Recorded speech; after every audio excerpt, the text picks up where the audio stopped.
Ok. Salve a tutti, prego tutti di accomodarsi. Everyone, now the speakers of this morning, good afternoon, will have a photo, a group photo with the President just in front of the desk.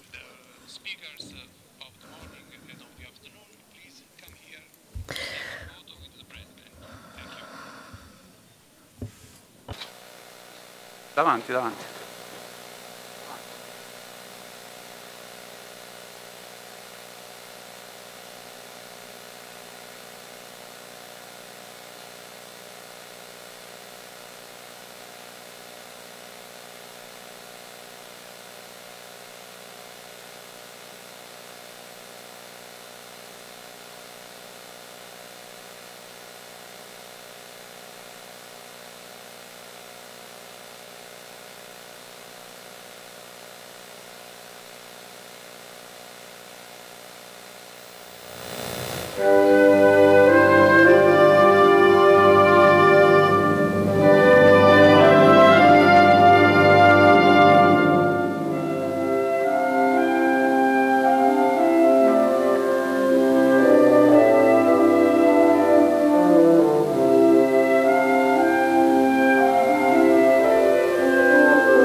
Good morning to everyone.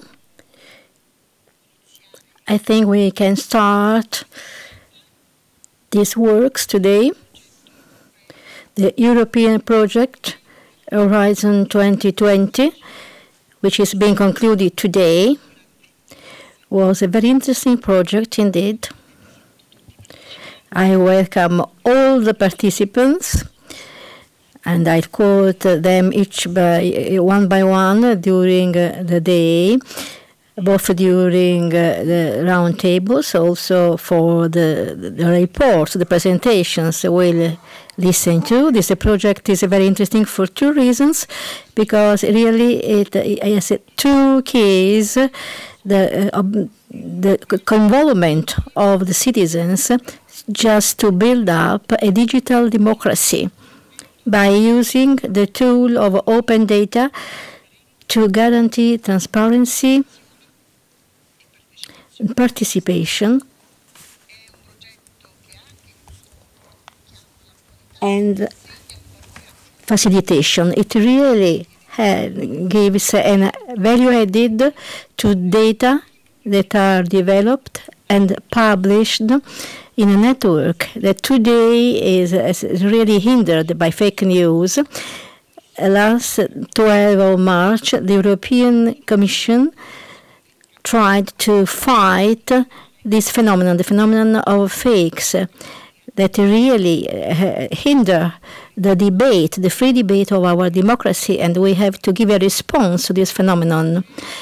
The report by the European Union submitted by the Digital Commission, Maria Gabriel, refers to a lack of education, so just suggesting to really start from schools to teach how to get informed online, asking the media for transparency, as to budgets, just, for example, giving citizens the information necessary just to eradicate the fake news by defending an ecosystem that is open to information. So big platforms, Google, Twitter, must not really obscure the less important voices, just promoting diversity and authentic sources above all. These authentic sources, I want to point out, concern the subject of open data too, we'll discuss today, mainly when we have to evaluate the impact on citizens of platforms for transparency. 1 year ago, at the end of June 2017, thanks to the cooperation with Salerno University and the department, the city department, IT department, we, as a Regional Council of Campania, really wanted to face the challenge to approve the law about open data, already approved in 2013. We want to do that not only for a duty of transparency, but also to try to experience a new praxis that could really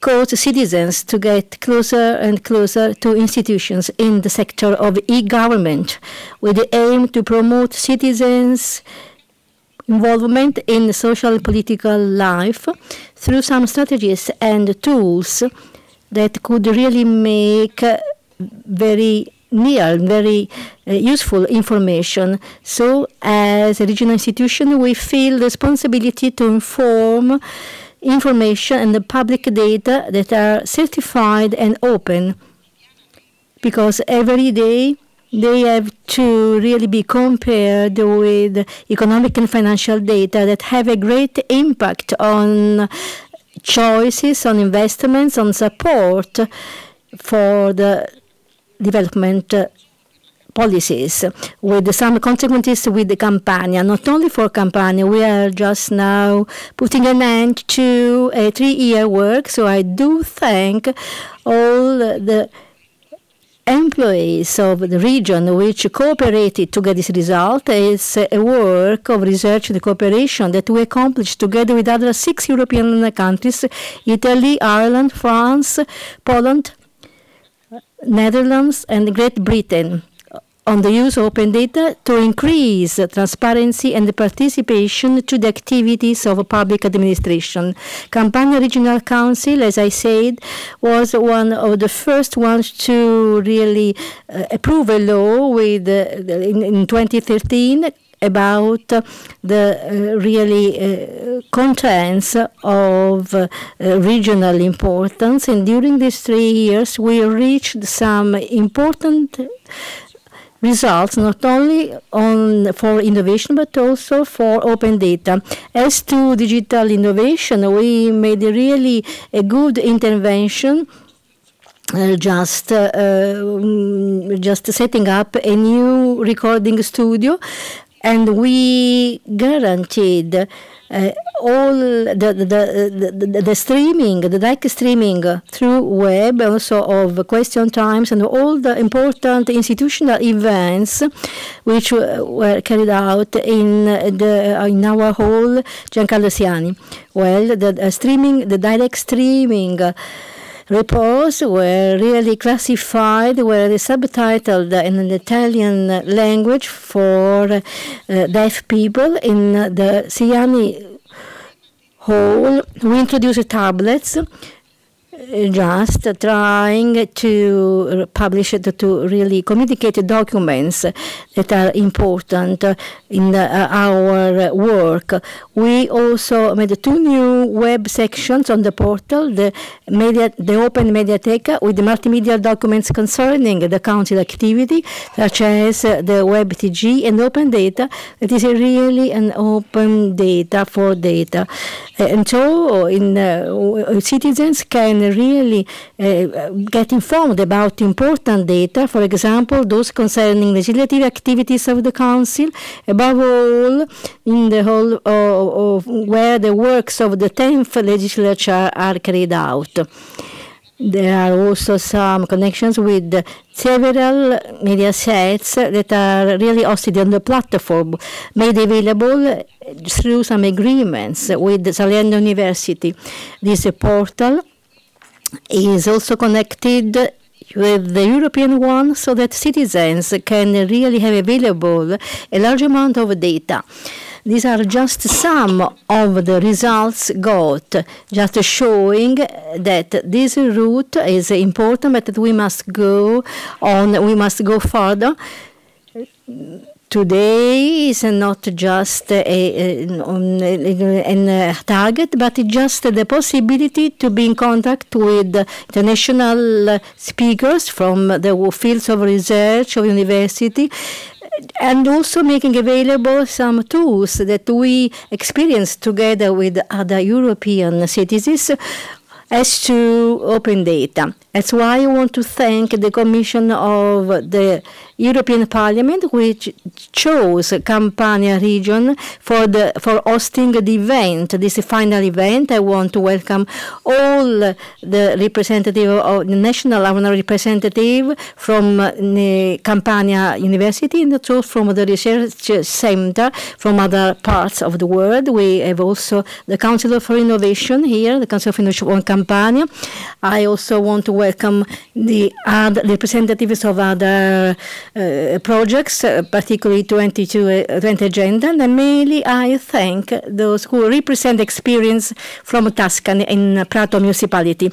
We are really happy to host this event, which joins so many important representatives of international authorities. There are also some representatives that are not from public administration. Anyway, it's important to coordinate laws, regulations, and the guidelines. Both European, national, and regional ones were produced.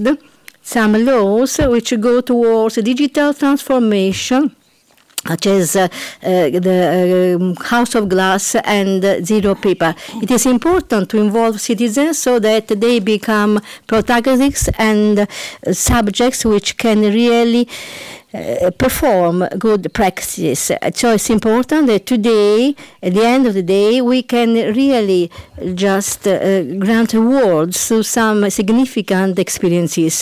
The citizens and the administration which really organizes the Open Data Challenge from Nocera Inferiore Municipality that co-created some open data on the cultural heritage. And then there is also a liceo from Avellino, an high school from Avellino, which took part in the ETHOR project. And we want also to grant an award to 2 middle schools from Prato, which produces 2 sets of data in the field of open data. And in Naples, we have the possibility to really send a signal of hope, of trust, and of growth from this region that, in spite of the many difficulties we get, it's the youngest region in Italy.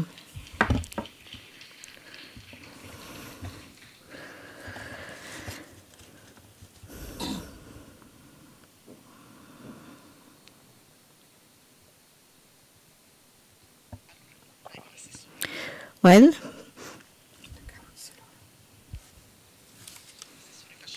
please, I am asking Councillor Fascione to take the floor. Well, thank you to all of you for being here. I want to welcome all the international guests that are here in Campania to just make comments or verify the results of this important project that, as our president reminded us, is a 3-year-old. So we want to share the results we got. I also want to welcome the representatives from other regions who are here and who worked with us, and I also wanted to welcome representative of AGIS and of other institutions. It's very important for us to share this challenge of communication open data with other regions with which we already cooperated, and also with Europe, with the institutions that really have the aim to help public administration to get good results. I do think there's so many groups here together are important because they have the common objectives of innovation of data, of transparency. We share really our aims. We are just carrying out a good work together. 1 year ago, we were here just to really comment the state of the art, and now in 2018, we are sharing some important results. And we want to really talk about the challenges we have to face during next years, because this challenge is just in its infancy, and it was promoted and suggested by Europe. The national government accepted the challenge itself, where all the regions are cooperating, but we know that we still have a long way to go ahead, and we will still share a lot of work. I'd like to make some remarks about some specific subjects, and in the afternoon da parte di un dirigente will be a presentation from one of the managers of this council, and just to talk about what we did in open data.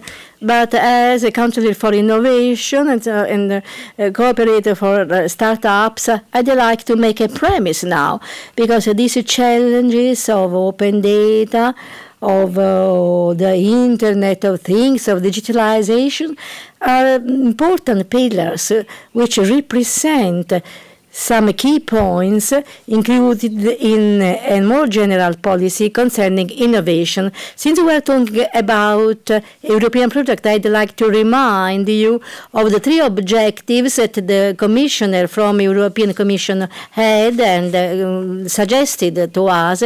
There are 3 objectives we do share, and our policy just wants to reach those objectives. When we talk about open research, about open innovation, we also mean being open to the world.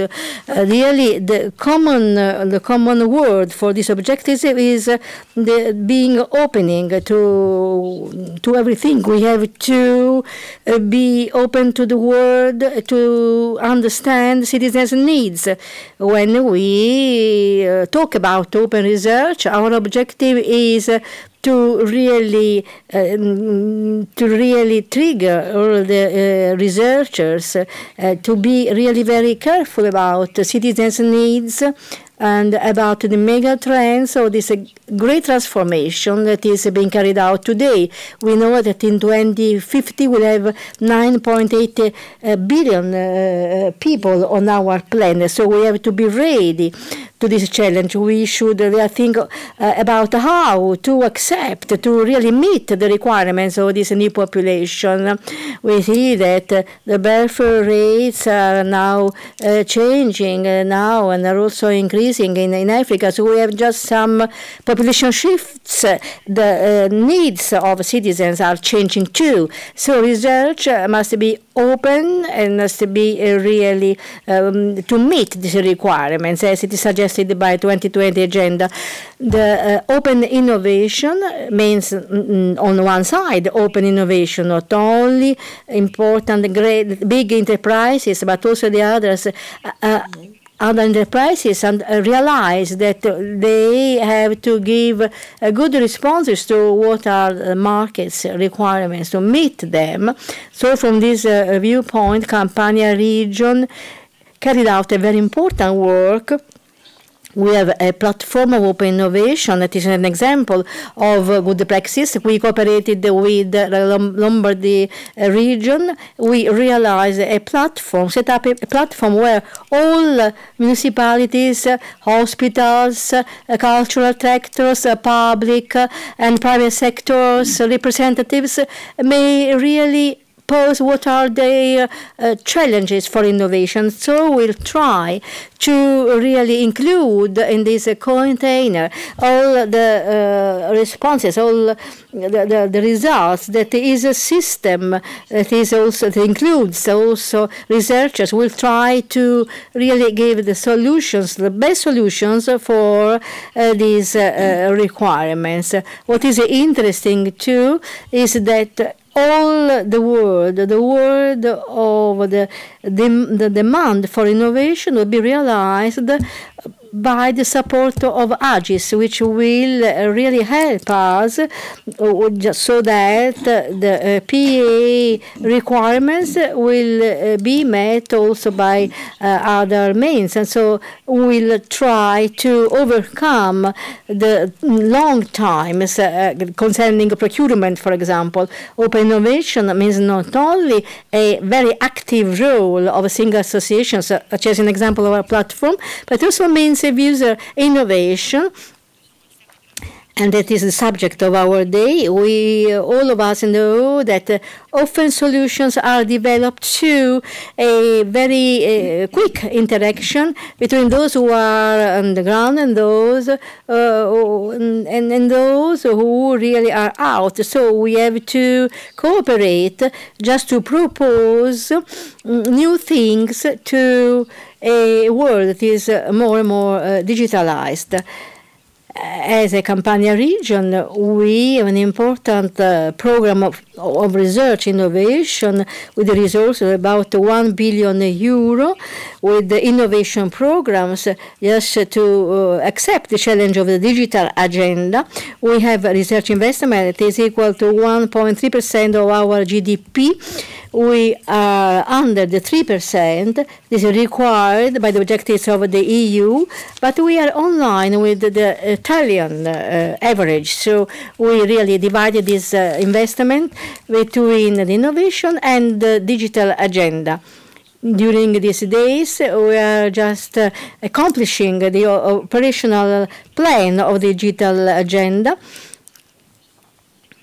And we are now following the key lines of the 3-year plan. We realized a very interesting document, indeed, a very complex one. And what is impressive in this world is that the document was the result of a work involving all all of the directions of the parts of the council. So just devising some interventions that are important for health, for culture, for everything. So including the most important objectives we have. When we refer to a digital agenda, we know that we have two big pillars. On the one side, the band, the connection, I mean the infrastructures on which the different services rely, and then the digital growth, that is the service that as a region we can give to enterprises, to citizens. That's why our agenda is divided into 5 different sectors, physical infrastructures, different platforms, then all the work, all the objectives concerning the smart solutions, and we have a chapter really dedicated to digital competencies, and then we have a model for the relationship with the territory. Then we have a series of policies, what the digital agenda can do in the health sector, for example, is one of our first objectives. From the point of view of infrastructures, material ones, as to the wide bank, ultra-wide bank, we already carried out a good work during the last years. In Campania, we have 71% of properties that are reached by the networks. We have more than 1,000 seats of hospitals, of schools. Many enterprises which really are reached by 100 mega network. In the second planning of the digital agenda, we aim at really connecting all the population at 30 mega and then to 100 mega. From this point of view, we also we are developing a project or a regional network of connection, just starting from the council and just joining us with all the other buildings so that the data can be quicker and quicker. Well, as to the second point, we have the platforms, immaterial platforms. The first objective was to get an information system inside the regional administration. It's important that all the offices can really share a single information system, because for us, data collection is a way not only to reach more transparency and to give a better response to the services to our citizens, but it's also a way to make more efficient our inside system, just so you know that data allow us to just make some analysis as to costs, as to services, so that the clean data can really allow us to be more and more efficient as to the cost. Then we have also some special platforms. We have also a system, a 3-year system. This requires regions to change, not only really using digitalization, but region can also become important, supply services to the other local boards. So it's important for us. We have to get clear ideas about the operation of these processes. We want to act step by step so that we can just start by using services, and then we can really make them wider. I mean, I think that the objective is to simplify these processes. For example, I refer to the Pago, to the electronic receipts, electronic ways of payment. Campania got good result as to the speed challenge at the national level, but anyway, speed is a mechanism that could help population to live better as to the relationship with the public administration. This is one of our main objectives in digital agenda. Another point concerns the smart solutions. This concerns the solutions for the PA.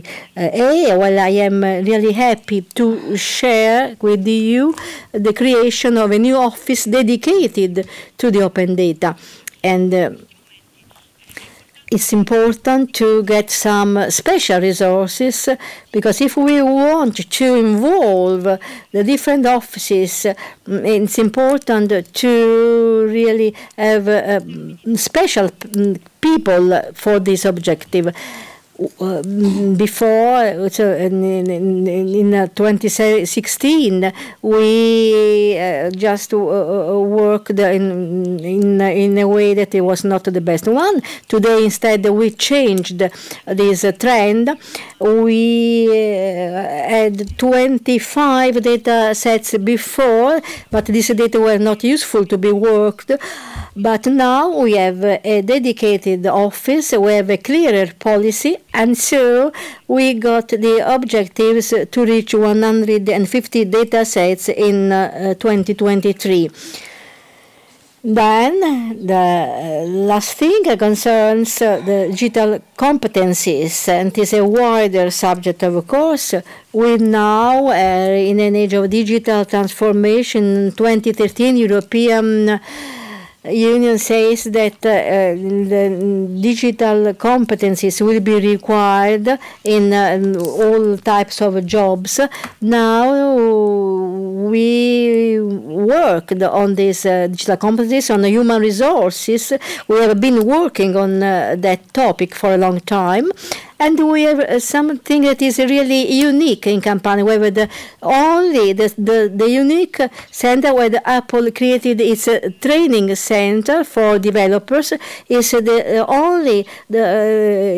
unique center, except for Cupertino, and we in San Giovanni, in Federico II, we have a question hub where the people will work together to train students on digital competencies. What I mean that we are creating on our territory a lab of training, a transversal lab, I should say, on digital competencies that are just the base to be competitive for our students, so to be adequate to the challenges of digitalization. Della cosiddetta manifattura 4.0. Ready also for the Enterprise 4.0. Our PMS system needs to be open to innovation. We need activities of reskilling for workers who run the risk to be really marginalized from them. And then we also need an upskilling. That is, we need to increase the digital competencies of workers who work in our PME. Ma molto importante di valorizzare. An important program of valorization to promote digital competencies, and also protocol with the EMU. We are the first region with the program The Future. We have some important programs between the alternate school and work, and we also launched some new programs. We are trying to cover all the sector of education. L'ultimo punto è the last point of my presentation as to we have different priorities, from environmental ones, with the work we really carried out our land of the fires. We know that the health really attracts the 90% of our budget. This is the most important service we want to supply. And then all the work of centralized data, the possibility that the regional council can have the same information instruments that have the health units. Well, all that is very important to make some predictive analysis on costs, and it's a fundamental objective. I'm concluding by saying these are occasions to share the state of the art. Singole amministrazioni. The single administrations, and I'm really happy that in our region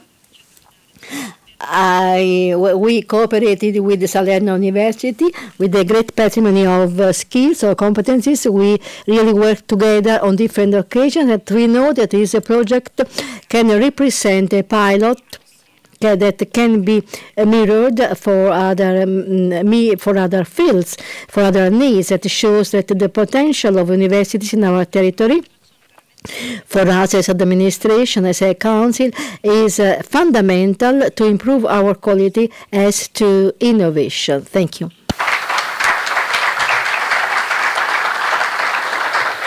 Grazie. Thank you, Councillor. Now I hand the floor to Professor Carano of the University of Salerno that will be the coordinator of our works. Thank you, Councillor. Thank you, President. I am a bit it is a bit strange to be here because I will talk of a project that has been coordinated by myself and the University of Salerno. So, in a certain sense, I am here under a professional point of view, but also as a citizen of Campania region. So I'm very glad to be here and to speak here about the innovations that we have been reached.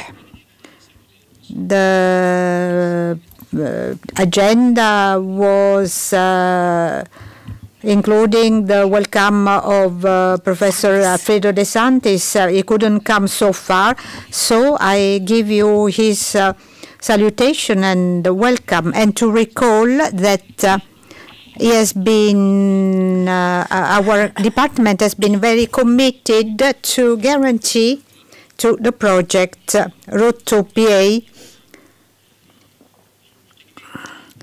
the procurement of the results. Our Department of IT has been the first one that has been created in Italy, has been founded 40 years ago, so it represents really an important step for Italy and the world itself for its capability to make researches from a theoretical and innovative point of view, and also to work with the territory. Not last, the recognition as an excellency department of the Ministry of Research. For it has been appointed the only IT department of the south of Italy that has been recognized for its excellency. The contribution of the department to the management of the project has been particularly important. We have had the possibility to coordinate a team of management that allowed to obtain the results that we have. So,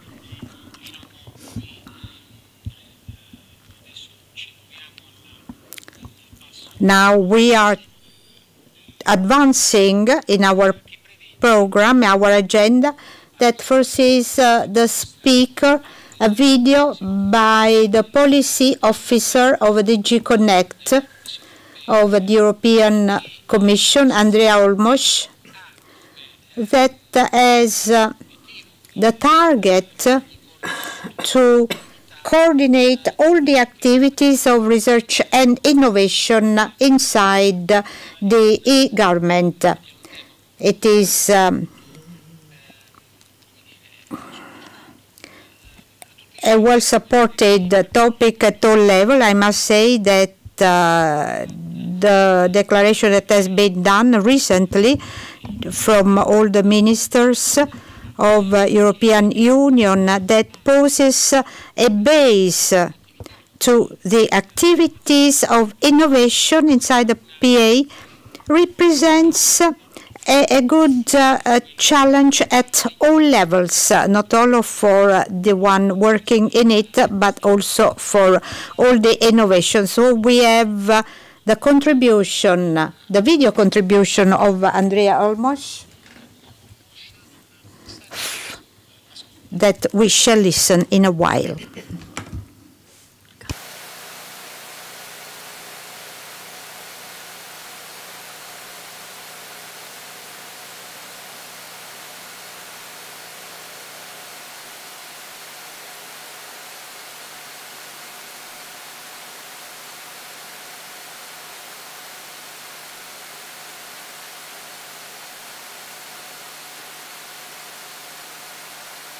My name is Andrea Holmos, and I'd like to welcome you all to this event on behalf of the e-government and trust unit of the European Commission at DG Connect. What I would like to now give you a few slides, some ideas about how we've been thinking about a possible transformational change in public administrations due to the transformative nature of the technological changes that we're living today, and how this change could lead public administrations to become more open, more collaborative, more accountable, more trustworthy in our digital age. We've been working on e-government for more than 15 years with member states, but over the last couple of years we've seen an enormous change in technological evolution, and also through the data that they generate. And we've seen it as a great opportunity for public administrations to completely rethink how they provide services, how they create and deliver those services, how they interact with citizens and businesses. And in 2013, we put forward a vision paper called Vision for Public Services that basically sets out this kind of an idea on how public administrations could completely rethink the way they create their services, the way they set up these services, break them down into small, modular, reusable service blocks so that they could be shared among public administrations themselves for a joined-up government experience, but also eventually be opened up to third parties so that they could create and combine these services into new innovative services. We've seen a great enthusiasm about doing this in the context of open data. Many administrations have been going through an open data revolution, putting their public sector information up into the open for others to reuse or to even have information about how governments work. But we've also been arguing that the same kind of analogy could be used for services and also for processes that public administrations use in order to make their decisions. So basically this vision is, as I said, based upon an open data paradigm, so that public administrations would open the data that they own, of course in an anonymized format, to third parties so that they could create new innovative services based on these.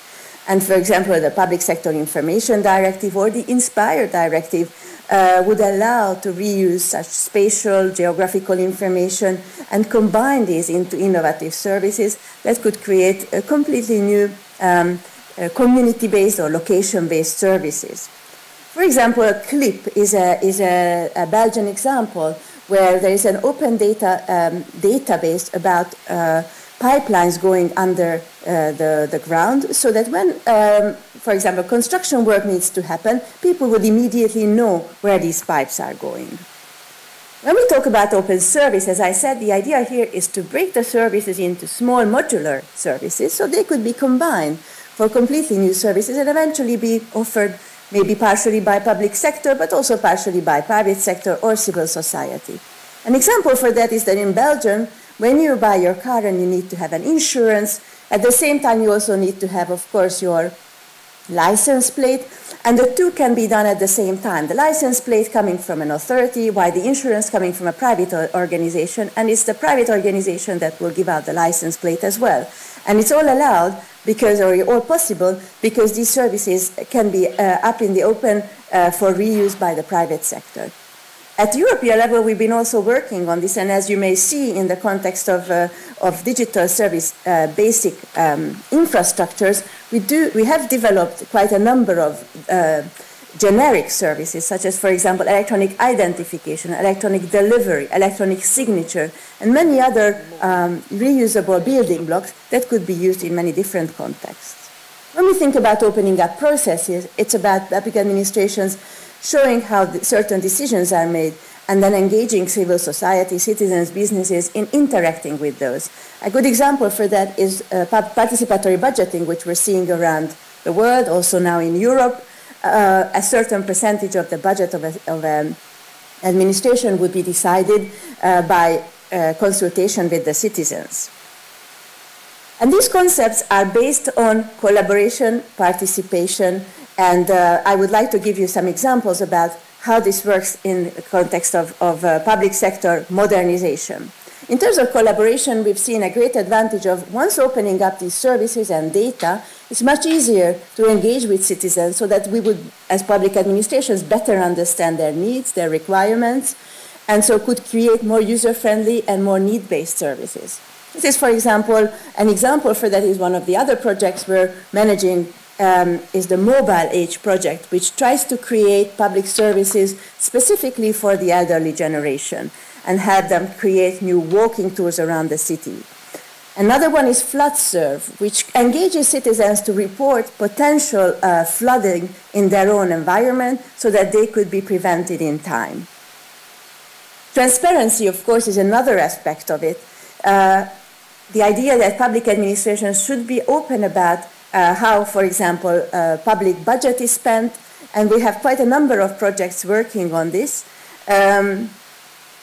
Specifically on opening up public procurement budget and showing perhaps errors or trying to identify where public money is being spent. For example, DigiVist is one of those, or open budget and so on. And you'll hear more about, of course, Route to PA, how this open data can be actually used in collaboration with citizens. And of course, participation is another aspect of it. So how to engage citizens to actually take part in decisions that impact their daily lives. Often we see that at local level. An example for that is our Smarticipate project, which engages citizens at local level to take part in urban planning, urban decision making, where should the next bike road be built, and so on. So we see that as a great opportunity to open up, create more accountability and trust in public administrations, but also eventually engage civil society, businesses, and citizens to create new innovative services that really specifically address their own needs. Based on this idea, we have in 2016, as part of the Digital Single Market Strategy, published an e-government action plan for the period of 16 to 20. And this builds on the kind of ideas I've just explained. If I may show it with the example of a building, the first pillar is on basically opening up and sharing between administrations for a more efficient and effective service delivery. The second pillar is this opening up across Europe so that we can have, by linking up public administrations between member states, we can create greater and easier mobility for citizens and businesses. And the third pillar is about opening up to third parties so they can get engaged with public administrations. At the launch of the action plan, we published 20 concrete actions along with a vision and a set of principles. And over the years, we're adding more and more actions to this action plan by identifying new needs through a stakeholder engagement platform. And these are the principles that we put forward. And you'll be hearing about these in the coming years because these are the kind of principles we understand users would expect when interacting with public administrations. And these are the principles we've put forward as guiding principles for creating new public services in future.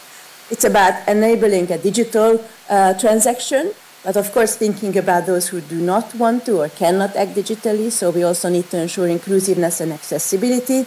It's about the dramatic administrative burden reduction, for example, through the once-only principle, so that we would only need to submit our information to public administration once. And if it's needed again, with our consent, it could be reused between public administrations. But of course, in this context, we need to ensure data protection and privacy, and of course, openness, transparency, and cross-border and interoperability principles are also very important. In this context, I also wanted to mention that beyond the government action plan, in 2017, member states have also signed a ministerial declaration in Tallinn, which reinforces all what the e-government action plan has put forward. It commits member states to these principles, but wants to go even beyond, putting citizens at the heart of the digital transformation of governments. And once again, just for us or for the context of this conference, I'd like to point out the openness and transparency principle, which really foresees, and importantly, public administrations are open about how, for example, personal data is used, how decisions are made, and they've tried to make the openness and quality and accessibility of open data even more improved. What is also a novelty over the in the context of the Tallinn Ministerial Declaration is that member states have put forward a set of user centricity principles.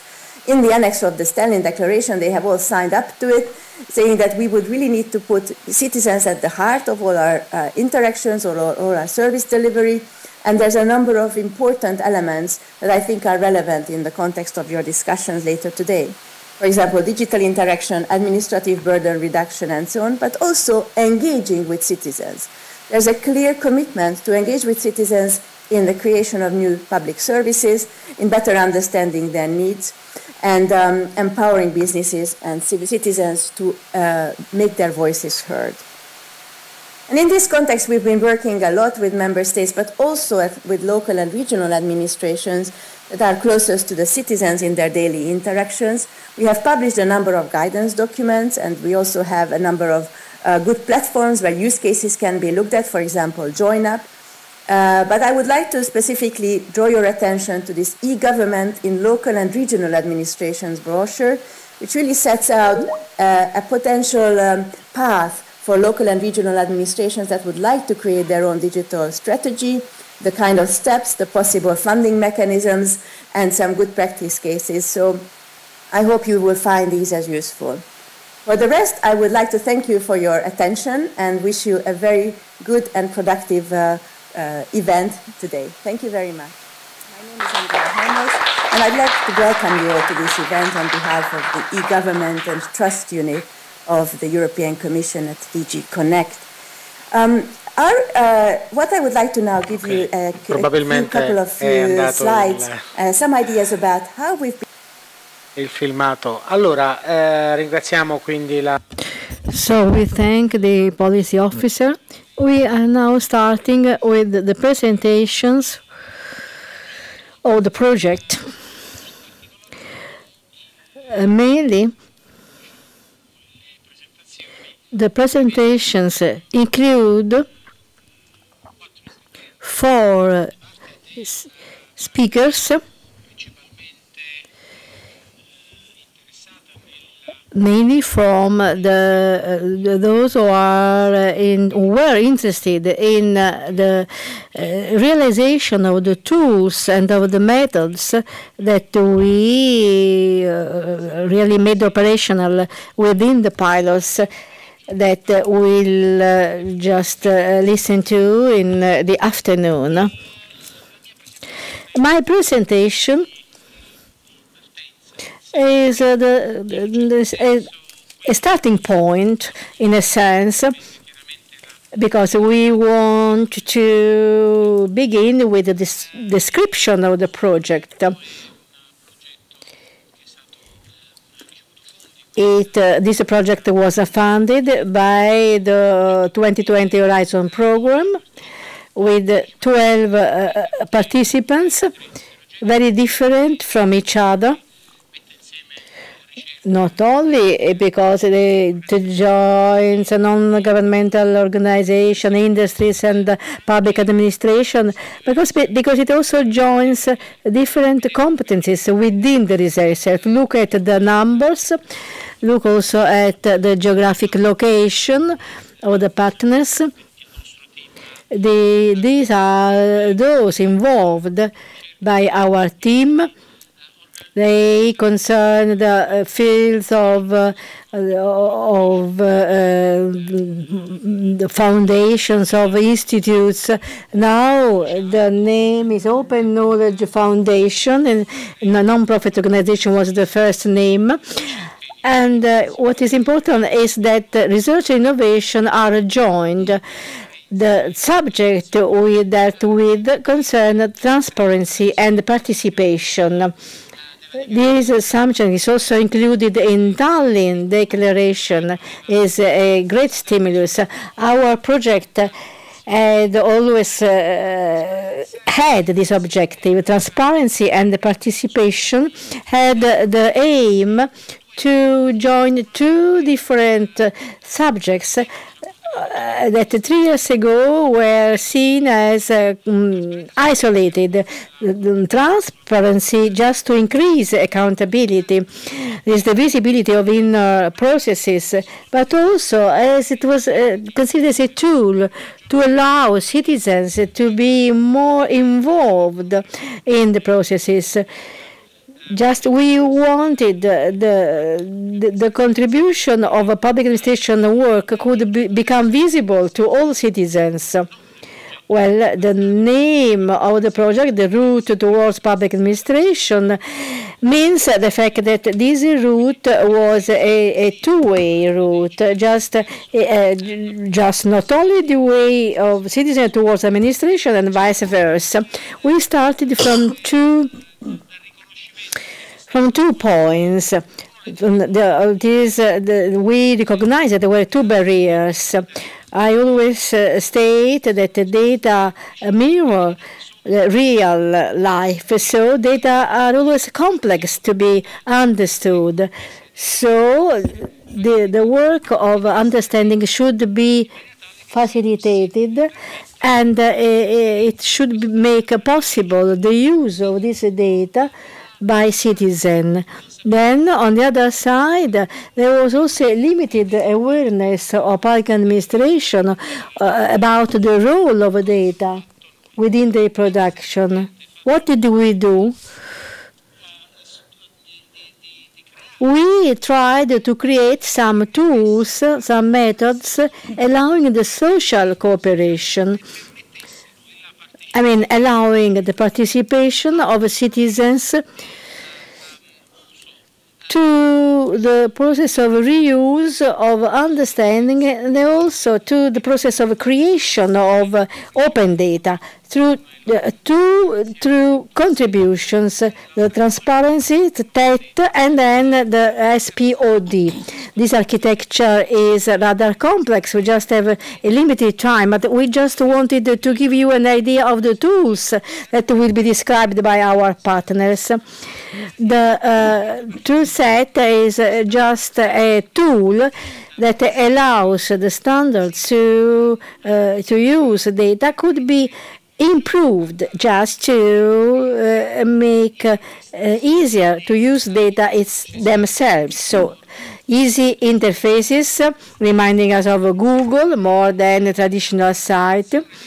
And we just aim at the presentation of data in a user-friendly way.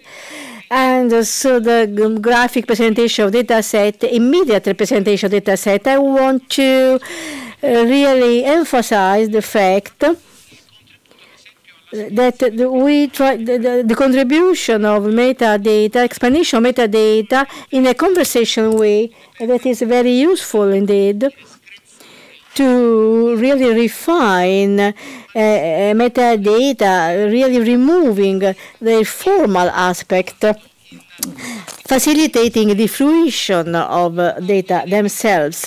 Here you can see description of metadata in a conversational way, and you can also see the possibility to look at the correlation of data sets, just to also detect which data can be objects of cooperation of citizens on the social platform. It is also possible to see the interventions of citizens who commented this data set. This is the other part of the architecture, the social platform for open data. I mean, the possibility to trigger the participation, the engagement, the involvement of citizens inside the creation. This social platform has got some simple tools and familiar to all citizens. It's a classic social network where each citizen has got his or her flow of data, but also some rooms within which, here you see the Open Data Challenge that we really organize in the municipality of Nocera in Gerone, and also this tool includes also the discussions by teams as to data, by using data. So this data can be used within different discussions. So data are used just to really promote discussions. the possibility to use data to discuss subjects, not only relying on emotions, but also on real data. And this is an important aspect, as it was reminded by our president. The problem of fake news also was born from the inability to recognize emotions and data. Emotions are distinguished between emotion and data. There are different tools we supplied. Another tool allows the creation of data. It was extremely simplified. On the left, we have tables where, in a cooperative way, all the citizens invited to this co-creation room can really invent data. And this is an important aspect indeed. And you will just hear about that in the afternoon. Just by using that tool, we realized, with the cooperation of the Regional Council and of the piloting work as to our prototypes, we cooperated to a testing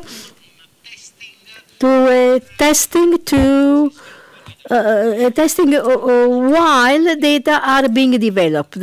So simultaneously on the right, I get the visualization of data so that I can really just become the user of data while I create them. These tools are very important, but they are used in a very friendly way, just to create a visualization of open data.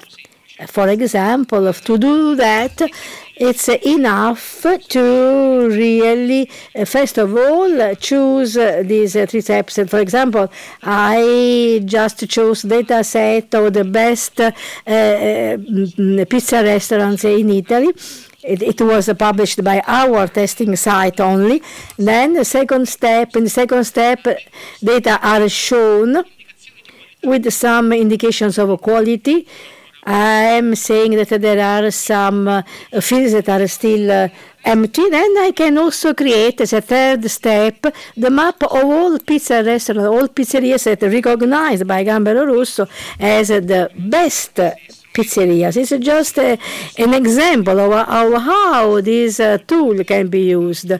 We can also put this data within a portal, sharing them on Google+, on Twitter, and we can also perform some more complex operations. For example, we could group data, trying to understand which region has got the best pizzerias, for example,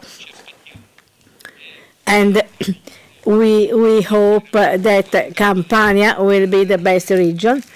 Well, maybe we have this priority. And then we can publish the data. Once again, we are reasoning with data. And this is an important aspect. We are experts of argumentation within our team, where Jerry Andreas, Professor Baker are experts in the field. So the ability to include in this tool the use of data easily is impressive. Then now let's just illustrate the vision of co-creation. We conceived this standard of representation, just taking data, transforming them into creation and knowledge. Then this is a pyramid that is known within the information technology. So we wanted to do all that in open way, so giving the possibility to create information starting from data.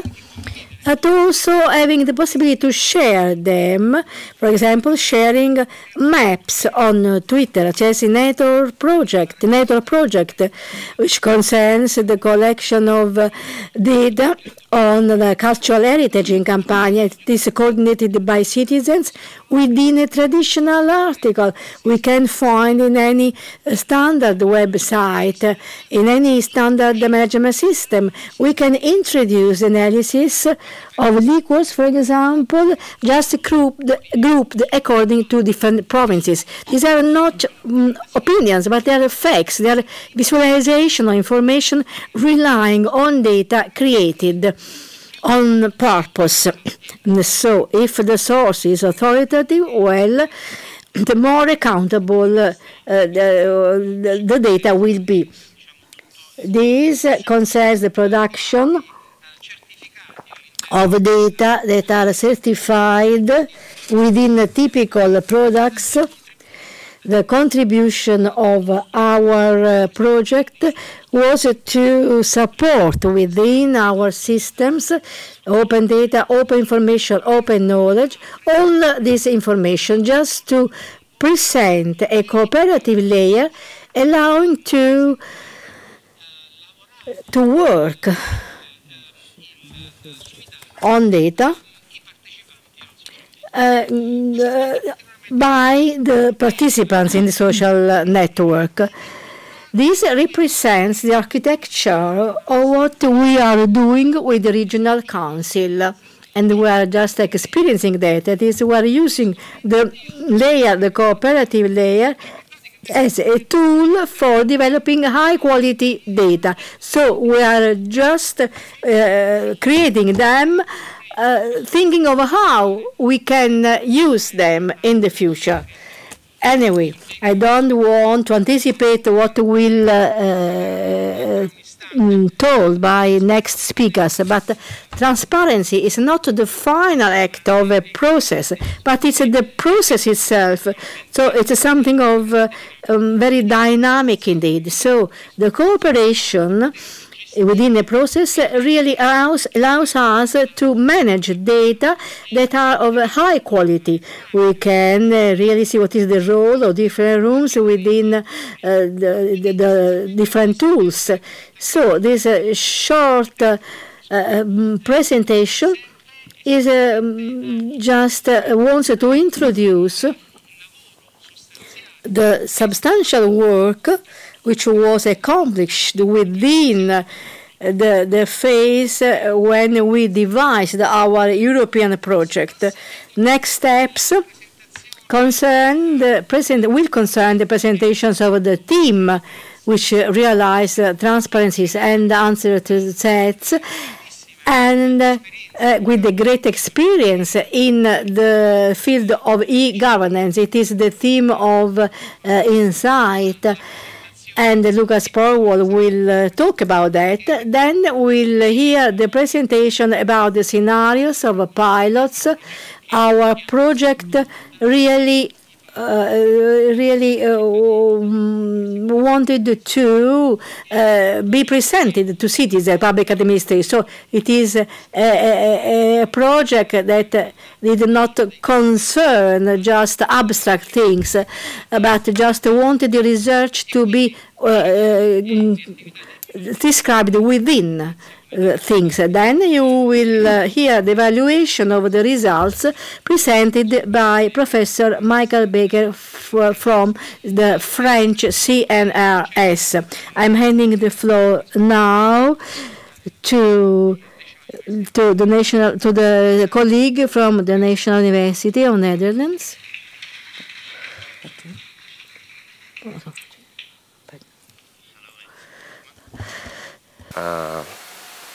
I need to put the slide here. Sorry. Okay. Let me put it on.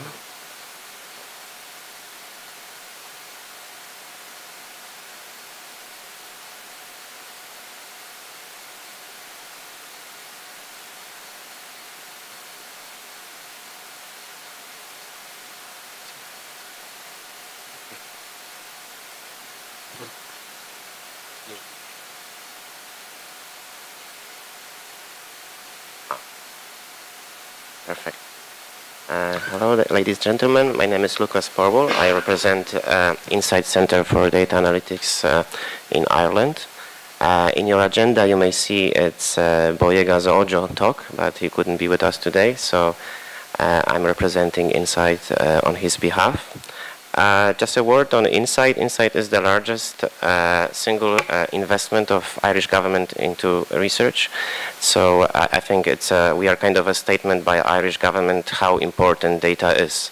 So our Insight Center for Data Analytics is the biggest research organization in the country. So data is the primary goal in politics in Ireland. And as we say, like data is the new gold, and Irish government seems to be betting on that. In terms of what I'll be talking about, I'm trying to put Road to PA here in the context of e-government. So my colleague Victorio's talk was more technical. I will try to be a bit more soft now and try to put Road to PA in the context.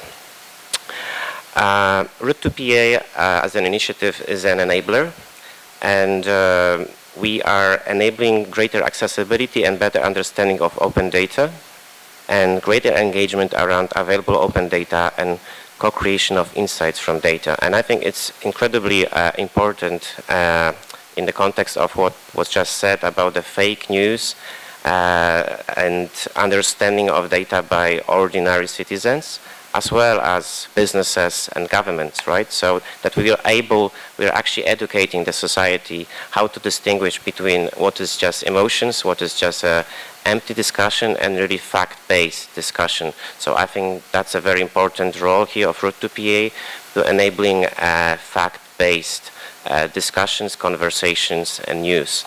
And this is to achieve the goal of increased participation of the public in tackling societal challenges, and increased perceived transparency and warranted trust in the PAs.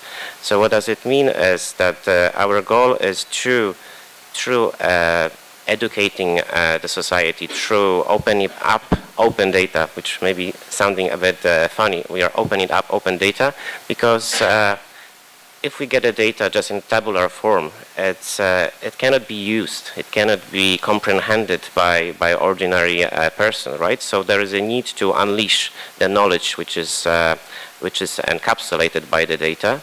And here is our point of improved transparency. So we make the data more transparent by enabling greater understanding of the data. And that, based on science, leads to better trust.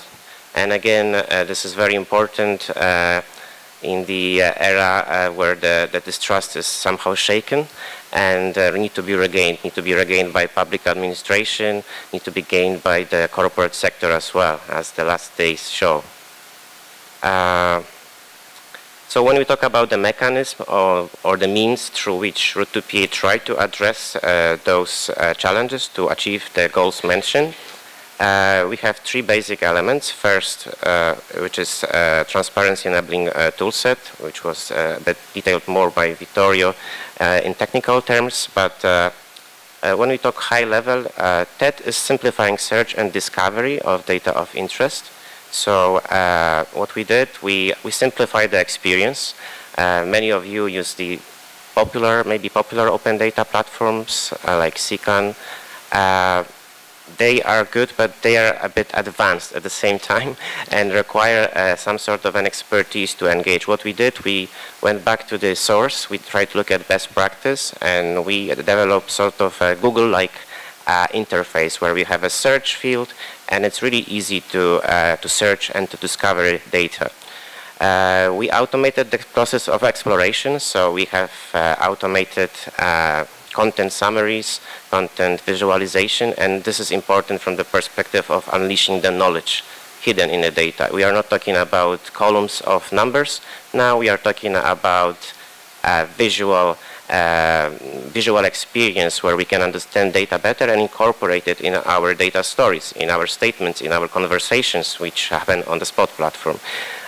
We can reveal anomalies and exceptions in data. This is crucial when we talk about the validity of the data and whether maybe the data is fake or there are errors there. And of course, errors data will lead to bad conclusions.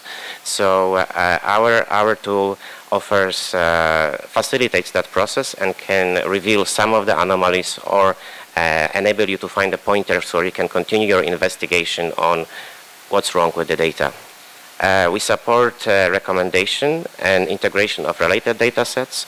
So in our platform, you are able for the first time in a simple way to combine multiple data sets in one. So if, for instance, you would like to have find a nice place where to live, you can mash up data on air pollution, noise pollution, and several others, and really see the sweet spots that you would like to live in. So this is what our platforms enables, and it's not straightforward when you think about it, but we do it in a way that it's very accessible to people.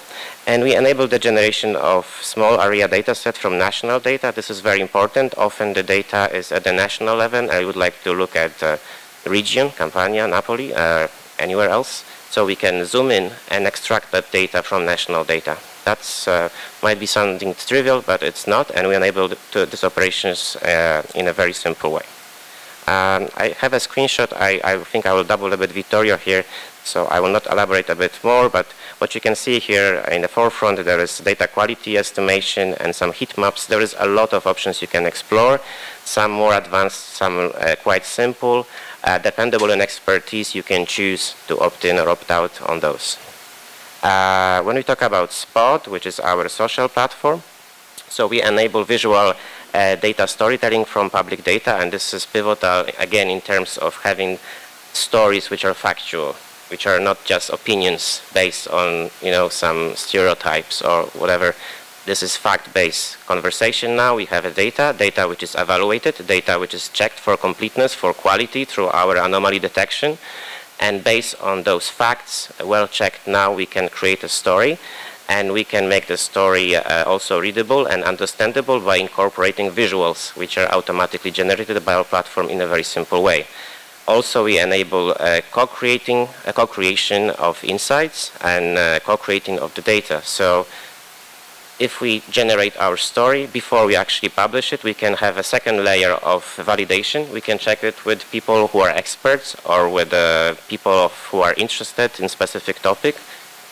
So we have a double layer. First, we have the technological layer, and then we have a social layer where we double check whether whatever we state is really fact-based, is it relevant, how relevant it is, and whether it's worth to publish. And then we can also co-create the data. So if there is a requirement for filling the gaps or generating the data, people can also come together and create new data.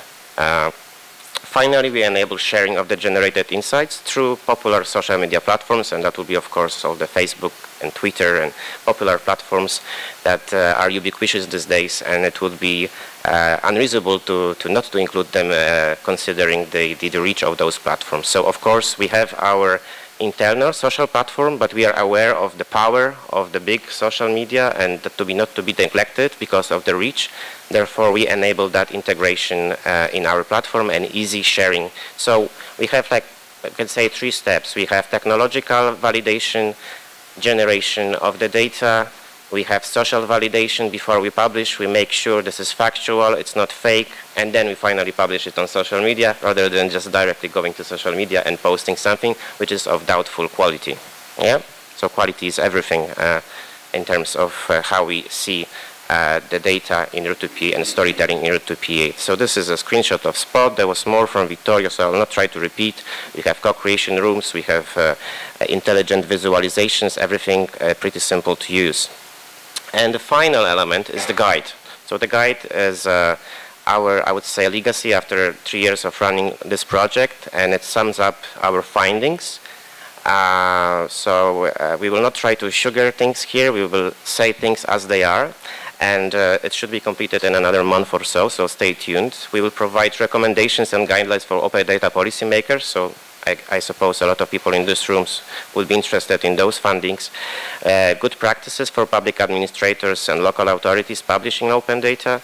And finally, the guidelines of effective use of our tools. So a bit more technical information here. It's not very visible here, so I will just quickly say, so this is kind of a flow of our Route2PA project. So we have some functions. some means that I mentioned in the beginning. They are reflected in our tools. Those tools enable greater accessibility, understandability, and co-creation of data which is well-checked and high quality that can be used for good quality fact-based discussions and storytelling. And finally, we believe that that will generate impact, and that will generate impact of improved perceived transparency and more informed citizens. So we educate our citizens to be more informed, to be aware of what does it take to create quality data and to understand and distinguish between information which is relevant, of high quality, from fake news. So few findings just at the end to close up. So in our studies we realized that our platform on its own cannot go without specific resources and processes that have to be provided by the government in order for our initiative and platform to run. So if you are a public administration that would like to take on and install the platform and use it, you know, it's not just installing yet another application. It requires specific resources, people to be devoted to that, and also specific processes to be in place. And from the experience, we know that sometimes the public administration may be a bit short on the staff, but this is something to be considered. We also foresee that there will be a need for technical support. So the platform itself needs a strong technical support. And finally, some side costs, I would say, not to be neglected, are in what our platform actually generates. So if our platform indicates that your data is of low quality, or the data that you received from the third party is low quality, how can you address that? Yeah? So how can you generate a better quality data? That will require, again, more resources. So one thing is that our platform is an enabler. It can help you to identify the bottlenecks and the gaps. But another thing is then to make them secure, and that again requires specific resources and processes to be in place. So that's all on my side. Thank you very much. And forward listening. Grazie, Lucas. Thank you, Lucas. Now we hand the floor to the paper of pilot activities, Jerry. And the experience activity of our project has been very much felt inside the project. So the references that we shall have from Professor Jerry Anderson over the scenarios that have been identified, how the pilots have helped not only in the development of the platform, but also for their better use in supply good practices. And this will be described by Mr. Jerry Anderson. Vittorio. Thank you all for inviting me and listening to me. I'm just a humble researcher, so I will be talking about what we did as researchers to show that the platform, the technology, and our approach is working. And I'll try to explain a little bit about what it has delivered. Yes. So what we did was to organize a number of so-called pilots. So pilots is that a group of people with public administrators, citizens, and maybe other people. I don't know if there's other people that exist, but anyway, groups of people trying to use the platform to do something with data. And all these pilots were supported by research partners who were trying to see what they were doing. We had a systematic approach, and that is what we call a scenario. That's a description of the activities, a systematic description of the activities. I'll try and explain this in terms of what we call the data cycle. These are things you can do with data and which are supported by our platform. So this is the initial idea we have. There is an issue, could be a problem, could be a good idea, For example, we had a case in which students discussed the possibility of creating a new museum in the Campania region. Right? So there's many issues there that you can consider when doing such a thing. So you can consider the idea that it needs to have many visitors, attracting many tourists, making local citizens aware of their region, looking at the available public transportations in the area, or other museums that are already there. Many of these things can be obtained by looking for data, the open data that might be publicly available. So you see there's a circle called Search for Open Data. We go and search for it. Then our tools will help you to process the data. Many things that Lucas just explained to you, data do not come just smoothly to you. Sometimes you have to edit them, you have to organize them, you have to do many things. Then you can analyze the data. Our tools offer visualization. For example, you make nice tables, nice graphs, etc. And then you go and see what the data mean in the light of the issue. What does this tell us about whether or not a museum would be feasible here or there, and many other decisions that you can make. So the transparency should be in the collaboration, in discussing together what the data mean, and in discussing in all of these separate phases, right? This is what we thought we would design. This is the data cycle. Unfortunately, but maybe this is life, we encountered a number of barriers. You can see it on the picture. There were not enough data. There were not enough open data. There were insufficient data in the appropriate format or from the appropriate period, or they had the wrong, nobody could read them. They were in PDF, etc. Lots of issues there with data. To organize this, to annotate that, to make it readable is expert work.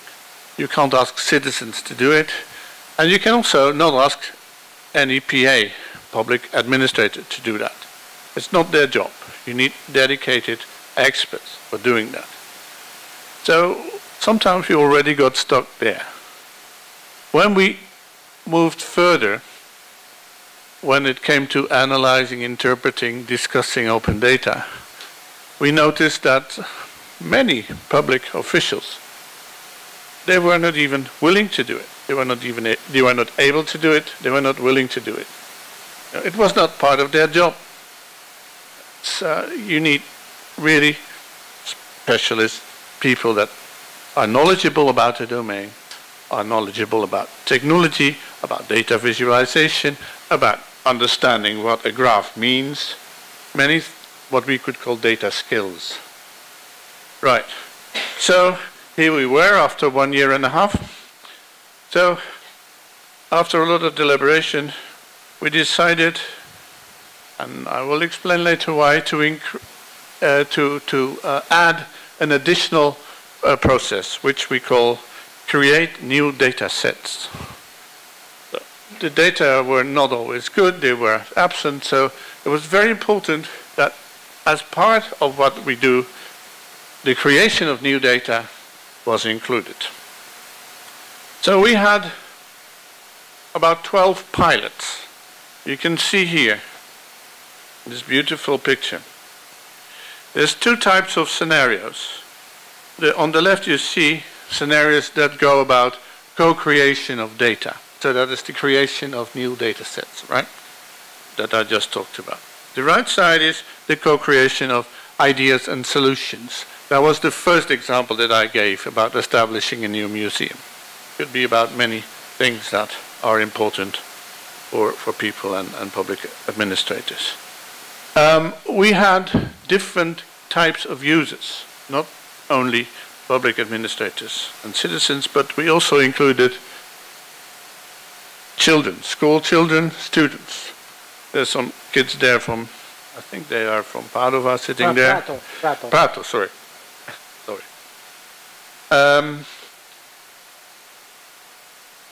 And they did many things. I will not explain everything, but this is the old cycle of activities. This was PAs in the Netherlands working with citizens and or students together to discuss issues. This is what our tools supported. We had a new kind of scenario where students, we gave them data sets, they were already there, and they discussed the meaning of the data sets for some issue. For example, issues of public transport in France. So you don't have to do the first part, you could also do the second part. This worked. You can also do the first part. This is what happened in Prato, for example, and what we tried in Issy and Dublin, other cities. People getting around collecting data, for example, taking pictures, and putting them in a database and making the data public. So that is one of the first bit of the cycle. And this is an important one that happened in Campania region, which is public administrators working on collecting and making data ready for citizens to use. And this is the crucial bit, and this is where transparency comes in. I think it's one thing that public administrators create data. It's another thing that citizens collect data. But transparency is only created when that comes together. So we need a process whereby citizens on the one hand and public administrators on the other hand discuss the data they have collected in the light of, for example, making them public. So this is the additional phase that we included in our cycle. And this is the point, I think, where public administrators and citizens can meet about and discuss questions about, are these data relevant? Are they important? Is this enough? Can we understand them? Things like that. And shall we make this public? Are they useful for other people in another context? This is what I wanted to say. This is, for me, the main outcome of the project.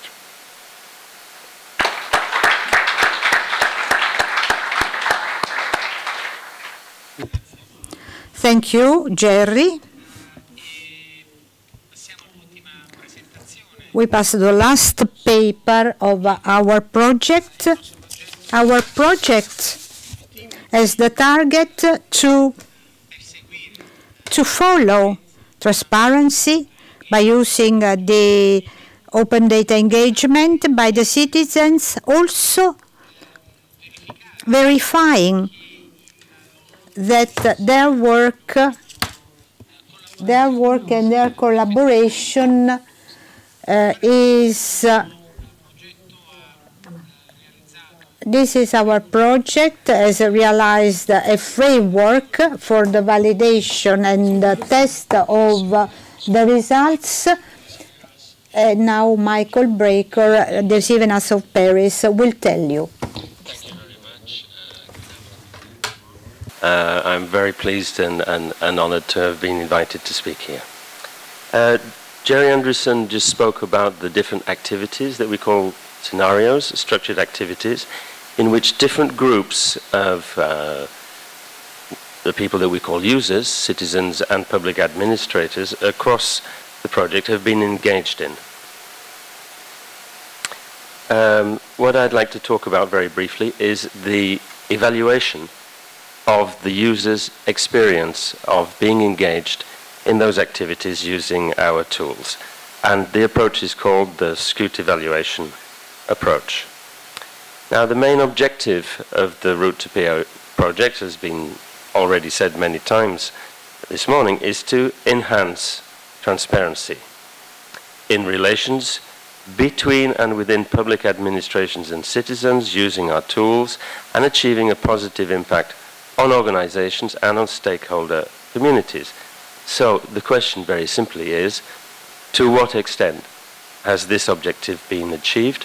Because we're now virtually at the end of the project, and obviously we have to evaluate this. In the first year of the project, basically, we worked with different social groups and with public administrators in order to try to find topics, themes that were subjects of common interest. In the second year of project, the tools were working, so we studied what was happening in those online communities. And now in this third and final year, we ask, well, individuals, what was your experience of the tools, of the online communities, and your relation with your PA? This is how we understand these two key concepts of transparency and engagement that have also been mentioned in all of the talks you've just listened to. Firstly, what we call nominal transparency means, as it were, providing a window. That is to say, the making of the data openly available. What we call effective transparency goes further than that, which is to say that what we attempt, it involves making open data understandable, not just available for users, citizen users. This in turn involves establishing relations between the users and the PAs, in short, collaboration. A collaboration within which the users can co-create shared meanings for the open data. And finally, in turn, that presupposes engagement on the part of the users in the whole process. As the diagram below shows, the arrow from the left to the right, from nominal transparency to effective transparency, requires community engagement in the very process. And that in turn, with the arrow going back, effective transparency, that is to say working on meanings of shared meanings of open data, can in turn uncover the need for new data and therefore give a feedback to the open data producers with respect to nominal transparency. This is our general evaluation approach. It focuses on individuals, whether they're PAs or citizens, and we ask them to make their individual judgment on the extent to which their participation in the project has changed something for them with respect to transparency and with respect to their engagement. And we studied this on three levels: on the level of society, social groups, organizations, what has changed in the organization; on the level of communities, to what extent have they actually enabled the creation of shared meanings; and finally, last but not least, on the level of technology usability. To what extent has the bedrock of technology at the bottom enabled and facilitated changes in transparency and engagement on the other levels?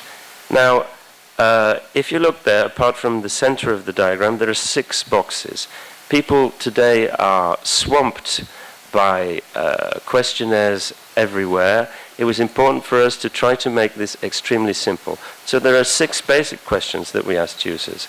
The questionnaire then has a public administrator and a citizen version. The first part of it are just general questions about the extent to which people are familiar with open data and so on. And the second part involves 6 main questions.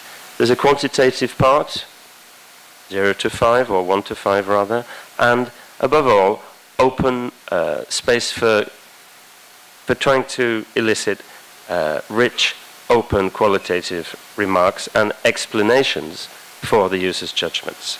So, with respect to transparency, on the societal level, the public administrators, we asked them, what have been the changes in your organization, in the way in which you go about the democratic process, as in all cases, as a result of the project?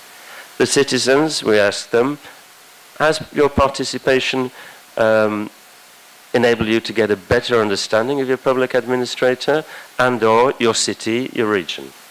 In the middle there, on the community level, we asked the PAs, have there been any changes in the extent to which you collaborate with citizen groups? The citizens, we asked them to what extent have they been able to create shared meanings for open data on on the topics specific to each scenario. And finally, with respect to tools, we asked people the extent to which they thought that the tools were easy to use and facilitated open data co-creation and use. That's transparency now. Engagement, with respect to the PAs, we ask if there's been a change in their engagement with citizens. The citizens, have they conversely become more engaged in activities with their public administrations? Secondly, for the PAs, to what extent have they actually been working with citizen communities? For the citizens, have they more empowered relations with other citizens and PAs? And finally, more or less the same question with respect to tool on the tool level, to what extent do the SPOT and TED tools facilitate collaboration? This is just a representation that probably not important to go into the detail here, but as Jerry Anderson just said, we've got basically two types of activity: open data co-creation and idea generation as a result of studying open data, either with students participating in schools or else with citizens. As you can see above, we've got differing numbers of responses. And I think if you can actually read that, yes, of course, Campania region, they're the best. They did the most work. Relatively few responses from public administrators. Our analysis approach involves statistical analysis of the quantitative data, the extent to which people agreed or felt that a change had occurred, and a detailed qualitative content analysis of the qualitative remarks. I'll go straight to the main results. So, with respect to citizen users stated that overall, as a result of participating in the project, using the tools in the scenarios, that they had a positive judgment overall with respect to transparency. That is to say, the increase in transparency from their point of view as we define transparency. That is to say that they gained a better understanding of their public administration, city, region, that the online communities did enable them to co-create shared meanings, and that the tools did facilitate this, although TED for TED for visualization of open data is somewhat harder to use than SPOT. With respect to engagement, however, they had a mixed positive-negative judgment. They were positive, the citizens were positive with respect to the tools facilitating collaboration. However, they were mostly negative with respect to any possible new or closer relations that they were able to establish with PAs and or other citizens. The main results with respect to the public administrators' responses, they said that as a result of participating in the project, that there had been no noticeable impact on their organizations, on their form of democracy, or relations with citizens. This was their response, and they proposed, in general, that this was possibly because they simply hadn't had enough time for such impact to be achieved, for them to genuinely appropriate the route to PA approach and the tools. So, in conclusion, overall, the principal objective of the project has been achieved, at least as insofar as this is demonstrated by the approach that I've just described. That is to say, the SPOT TED tools usability was evaluated positively as enhancing transparency and a better understanding of the public administration, the city, the region, and open data. Transparency was enhanced, has been enhanced by the Route to PA project. However, or yet, from citizens' points of view, this was achieved by what could be called grassroots citizen action. That is to say that citizens were together enabled to achieve transparency for open data using our approach, despite the fact that they perceived that there was a lack of public administration engagement in this process. facilitators played an absolutely crucial role in this. So, concluding reflections, some lessons learned. I'd just like to make three short points. First of all, engaging public administrations in the process of augmenting transparency as we define it in some kind of organizational change probably requires more time, and in addition, a more systemic approach to political and organizational stakes than we have been able to implement within the project. Secondly, we need to find ways to assist and encourage the crucial role of facilitators in the SpotTet online data communities. And finally, we have found that working with young future citizens, that is to say schools, is a very promising approach with the Route to PA tools in order to train the future data scientists. Thank you very much.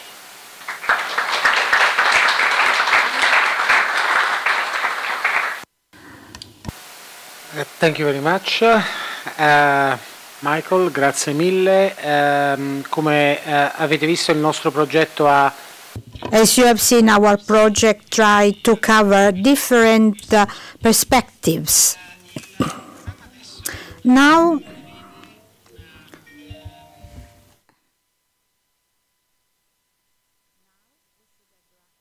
table where the topic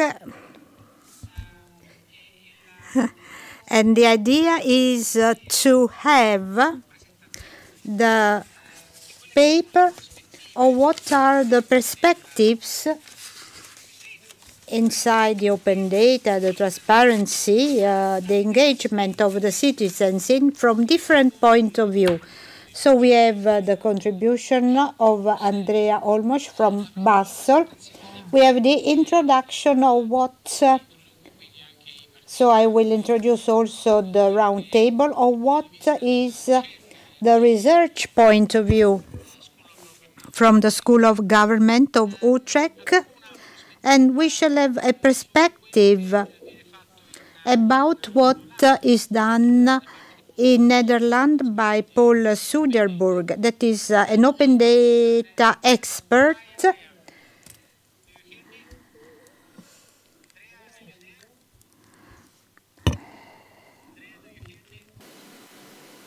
Ok, intanto io continuo la presentazione.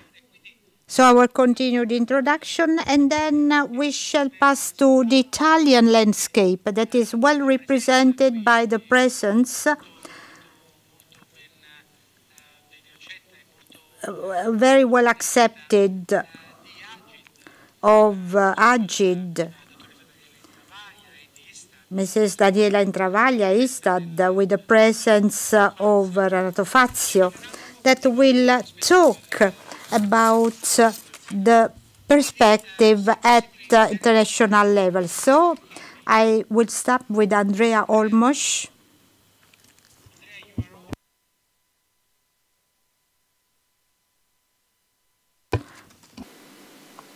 Aspettiamo un attimo se riusciamo. Andrea, do you hear me?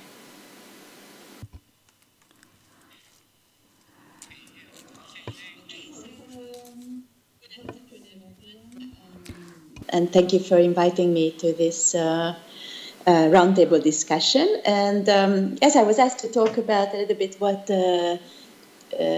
what we believe or what we think around open data, transparency, and participation. So let me first start by kind of raising a question. If anyone may know what happened on the 26th of April, so April 1986.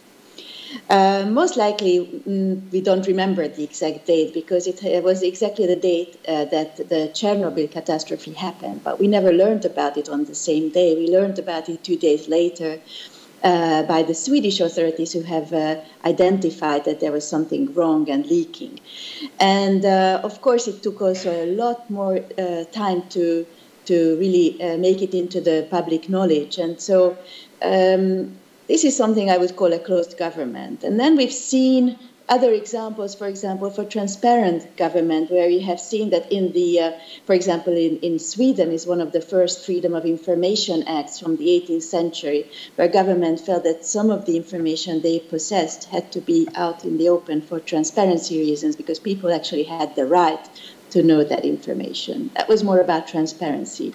When we think about open government, we actually think even beyond these terms, and we think that it's not just about making things visible, but really have the opportunity to actually collaborate with government, to come in and look at that information and re-ask questions and contribute to for example, analyzing that data and put governments, make governments accountable for that information that they put online. So really this is the kind of setting that I wanted to set. We're really have seen a huge possibilities coming up with the with technological changes and the data they generate, that this kind of open government can progress to. And why would it really matter? A recent OECD study finds that trust in government depends largely on three things. It's about the trust in, it's about reliability of government, it's about responsiveness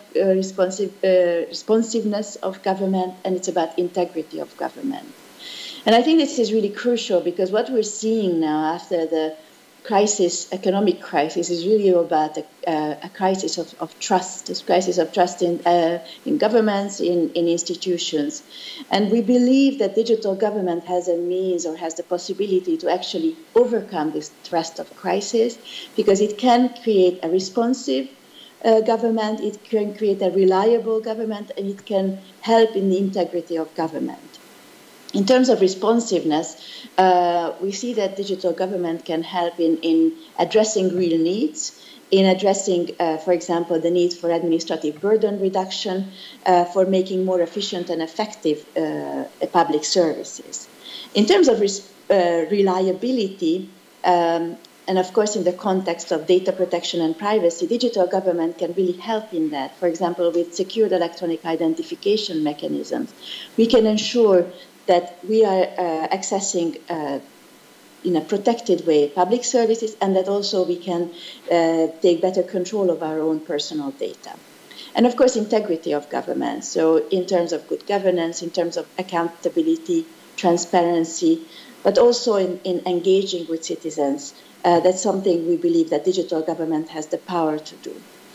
So, and I think you've been discussing, but really how can government live up to this challenge? And we see a lot of possibilities. If you look at the vision paper that we put forward in 2013, it actually already foresaw the idea of having data shared between government organizations, but also towards third parties. In this context, we believe that government should continue in opening up their data. They should do it in a very structured or maybe more strategic way, looking at which are the kind of data sets that make more sense in terms of economic and democratic contexts. They should prioritize these data sets, make sure that they are of high quality, and create an awareness among people. Make sure that people are aware of the kind of regulations around data privacy, so that these opportunities are used to the full extent. We also believe there is a big opportunity to be gained by collaborating on this open data set. So engaging citizens, making this data visually more understandable, and engaging with them so they can take part in certain decision making, or they can make more informed decisions for their own lives themselves.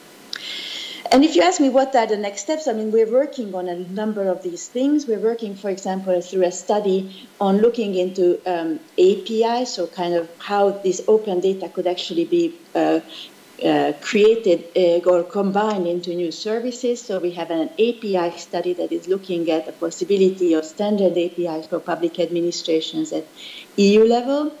We also have in the process of launching a so-called label, a quality label for public administrations that would comply with the user centricity principles laid down in the Tallinn Ministerial Declaration by ministers responsible for e-government. We also have a number of funding mechanisms, as you know, through Horizon 2020, but also through the CEF funding, funding the deployment of reusable digital service infrastructures. And of course, in terms of policy, our e-government action plan is laid down on the basis of open government as a vision. It has a very important principle on openness and transparency, and we're working towards this principle by, as I said, a number of means, through funding, through studies, and through sharing of good practices. And what comes next, I think, is difficult to say, and it's really up to all of us. We're working on a very interesting project at the moment. It's about the future of government. I'd welcome anyone who is interested to join the discussion. It's really about understanding what this digital transformation, this openness, is bringing about in terms of governance, what will be the new role and responsibility of government, and how government will be interacting with citizens and businesses in a world where basically the hierarchical structure of government is questioned, and bringing everybody into a same kind of platform where they can collaborate.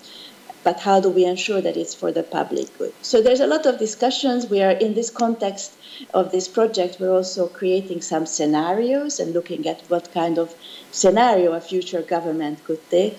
But I think we're coming to the conclusion point in time we may need a new social contract, a kind of agreement, what we had in the past with the state of nature, maybe for the state of data or the state of digital, to better understand the roles and responsibilities in the context of creating public value in the digital world.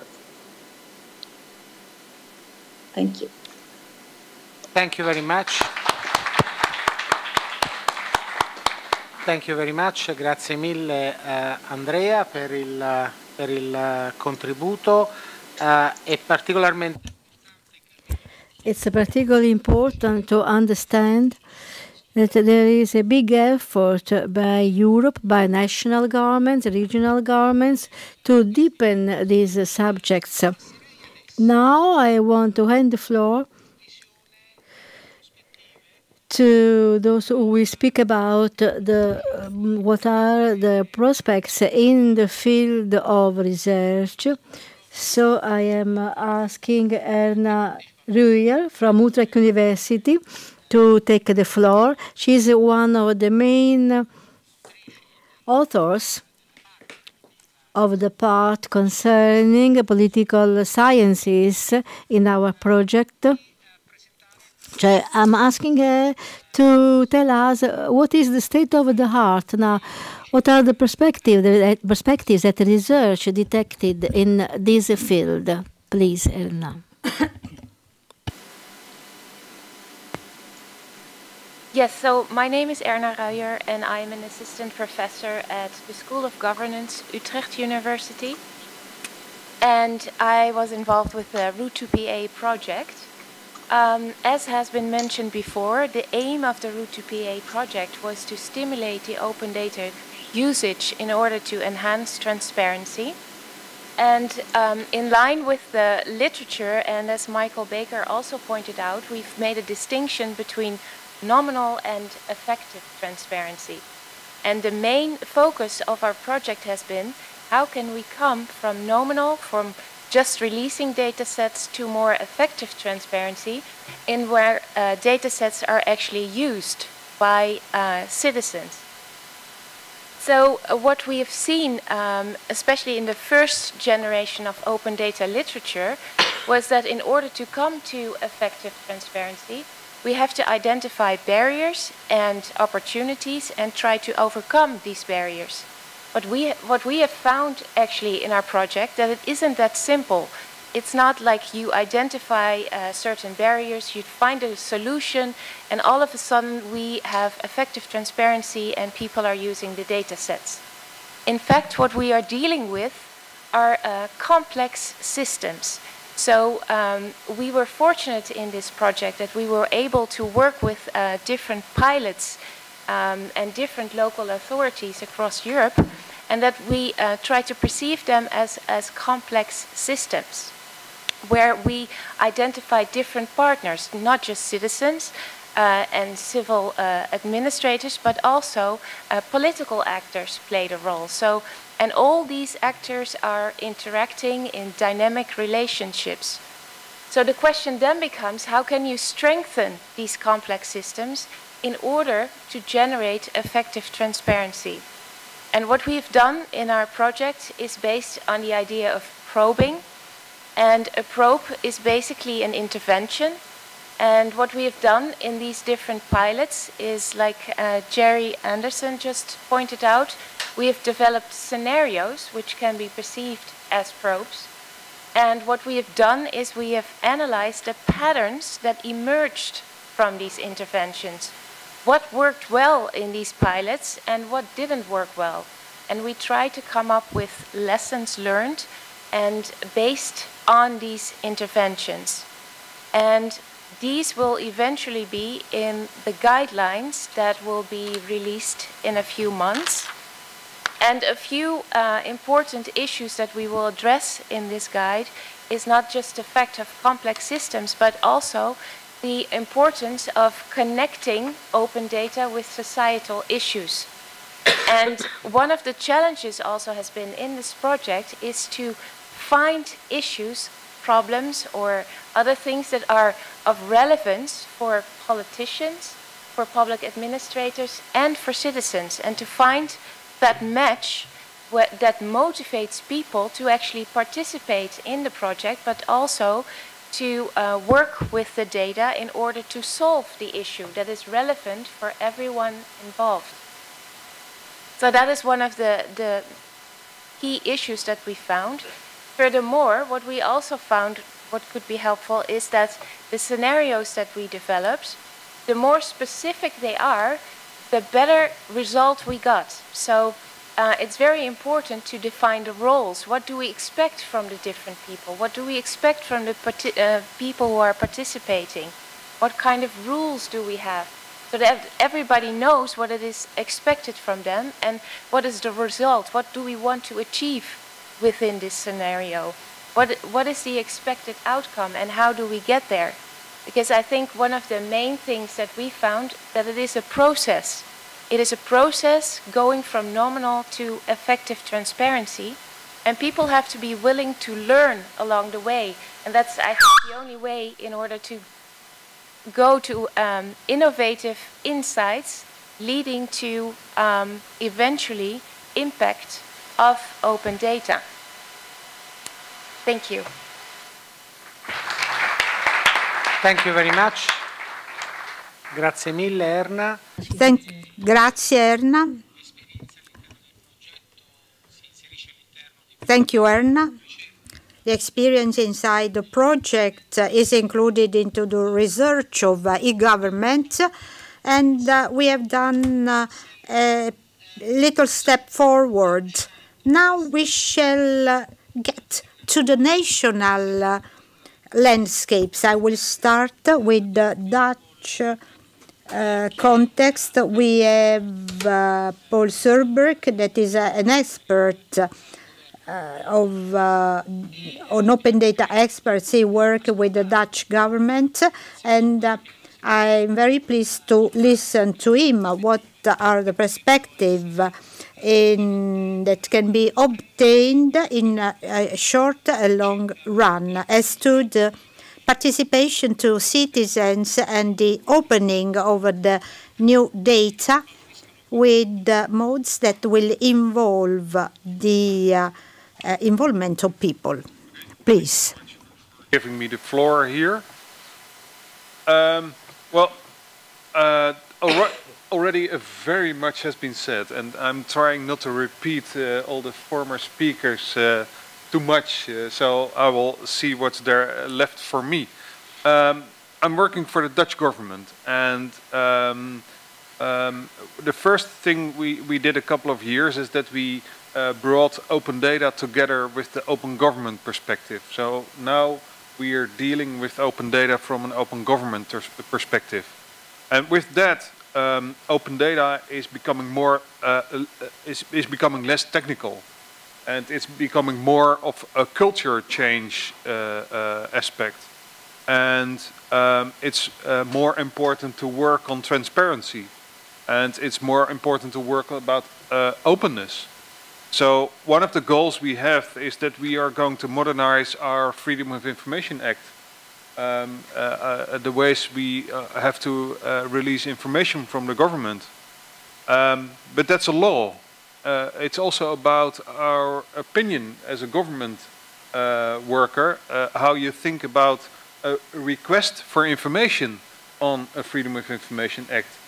Now it's very much seen as a thing which is a struggle, which is bothersome. If you get a Freedom of Information request, you're really annoyed.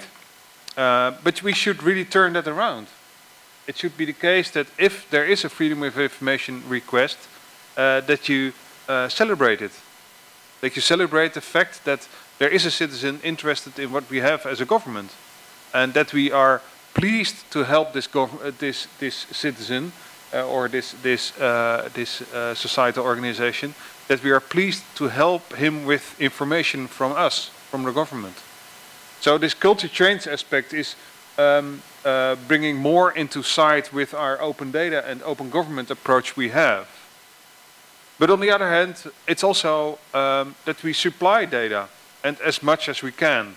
So currently we have very much information about our councils. So every city is opening up information about the voting process within the city council, or we are opening information about spending and budgets. So from every citizen or a government organization, we know what the budget is and what they are really spending at the moment. All public transport information is openly available. And most of the cases you can see, actually on a map you can see where a train is. And I must admit that I missed that a little bit yesterday when I went to Pompeii with the train. There's weather information openly available, including pollution information on water and air. There's so much information available about schools, which helps people making the right choices for parents to choose to make a decision what the school is for your kids. Statistical census data. We have more than 5,000 data sets available about our census data. So how is how are people living in cities and so forth. But it's not starting with data. It's also not starting with government. It's also not starting with tools. It's the thing we should work on is really understanding societal challenges. So, and I like the tools of Route to PA very much. But the input for a tool like Route to PA should be a proper understood societal challenge. And then, of course, and I totally agree with what Erna said before, is that you have worked that through to scenarios which can be discussed upon. But everything starts with the real understanding of societal challenge. And if we have done this, if you understand the societal challenge, if you have the data available, then you can work on the real values of openness, the values of the economic values, the societal values, the democratic values, and those are really coming inside if you set up a real understanding of societal challenge, work with the proper tools, and work that through. On the other side, there are, and that's my last thing I want to say about it, there are all other challenges, and they are also being mentioned before, because we have challenges with what's the meaning of facts in this world. Fake news is an important challenge for us also in the Netherlands. But if you just give facts out to society, will there be no fake news? That's a big question for us.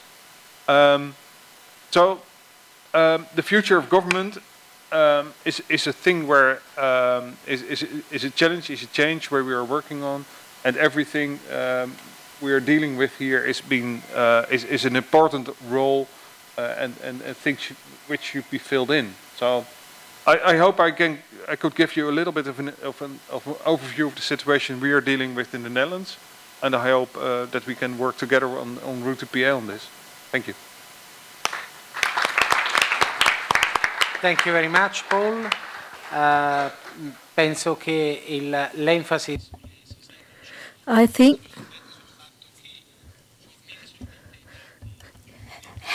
think that it's not enough to give data only, but to fight fake news. But what is important is to provide some tools. I think a step forward was made, but what is important too is to really supply skills to interpret this data. I'm very happy to see here three students from Prato with their teachers, because they really experienced the possibility to work with data, just understanding how complex is the system and how complex it is to publish them.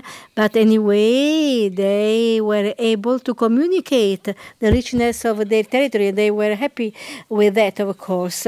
Now, I think important to go on, just talk about the Italian scenario. We have here Dr. Intravaya from Agid, and that has got a fundamental role in our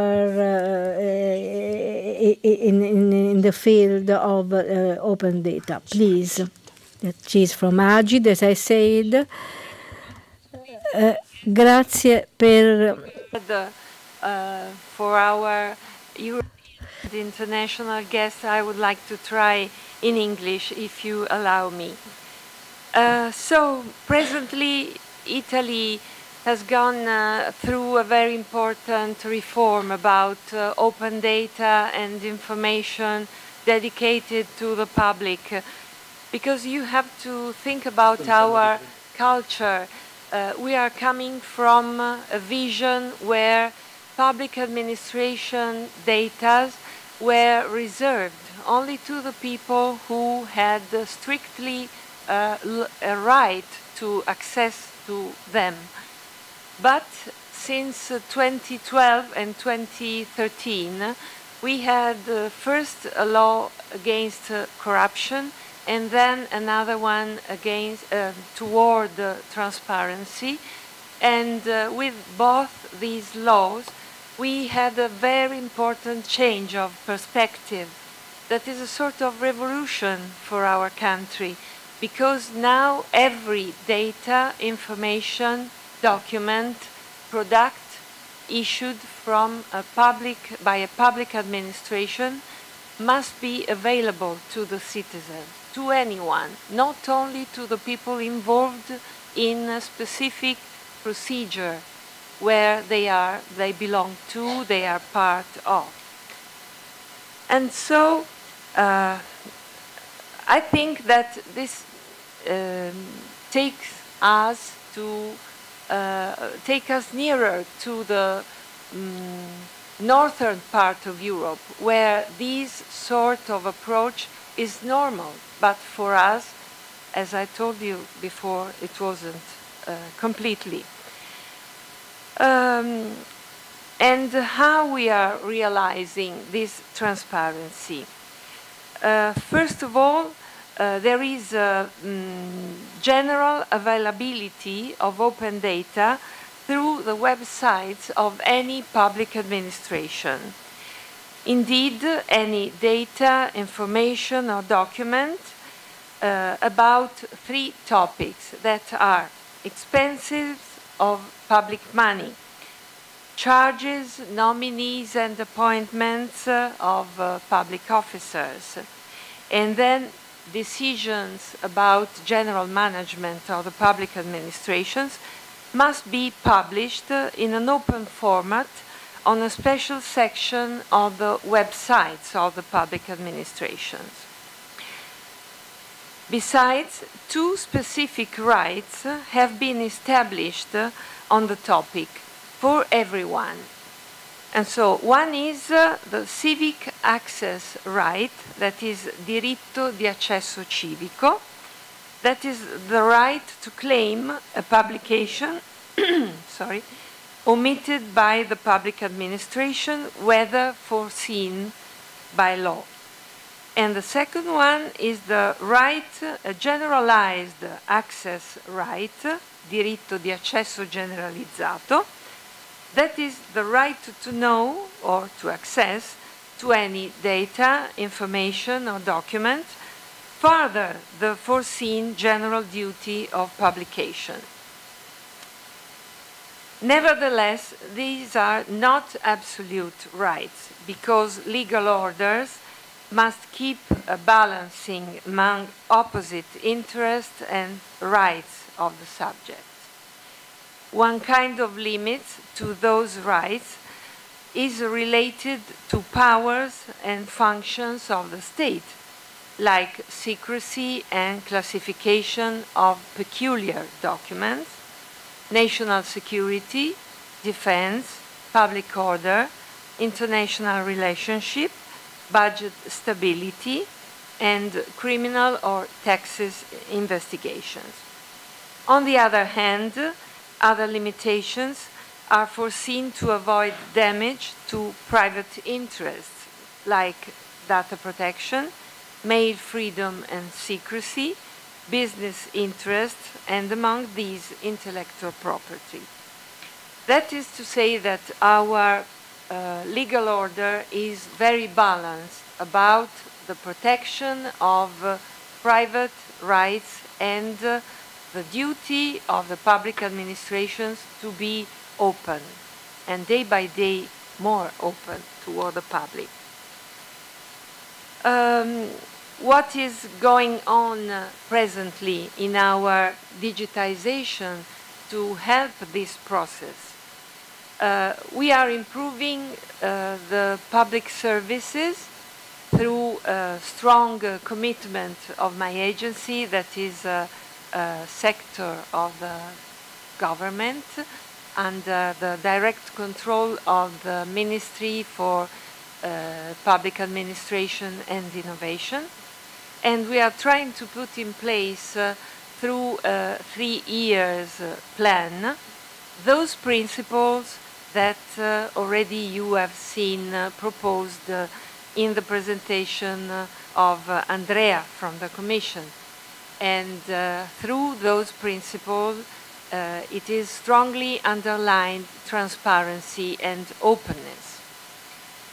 And another point is to improve the cooperation between centralized and decentralized governments, like for instance here from the regional governments toward the central government. We have many projects of cooperation in place already, where my agency try to help, to sustain, to support local projects. Then there are other pieces we are trying to do, for instance, in favor of the open source for the public administration. We are just in these days releasing a first version of the guidelines to help any public administration to get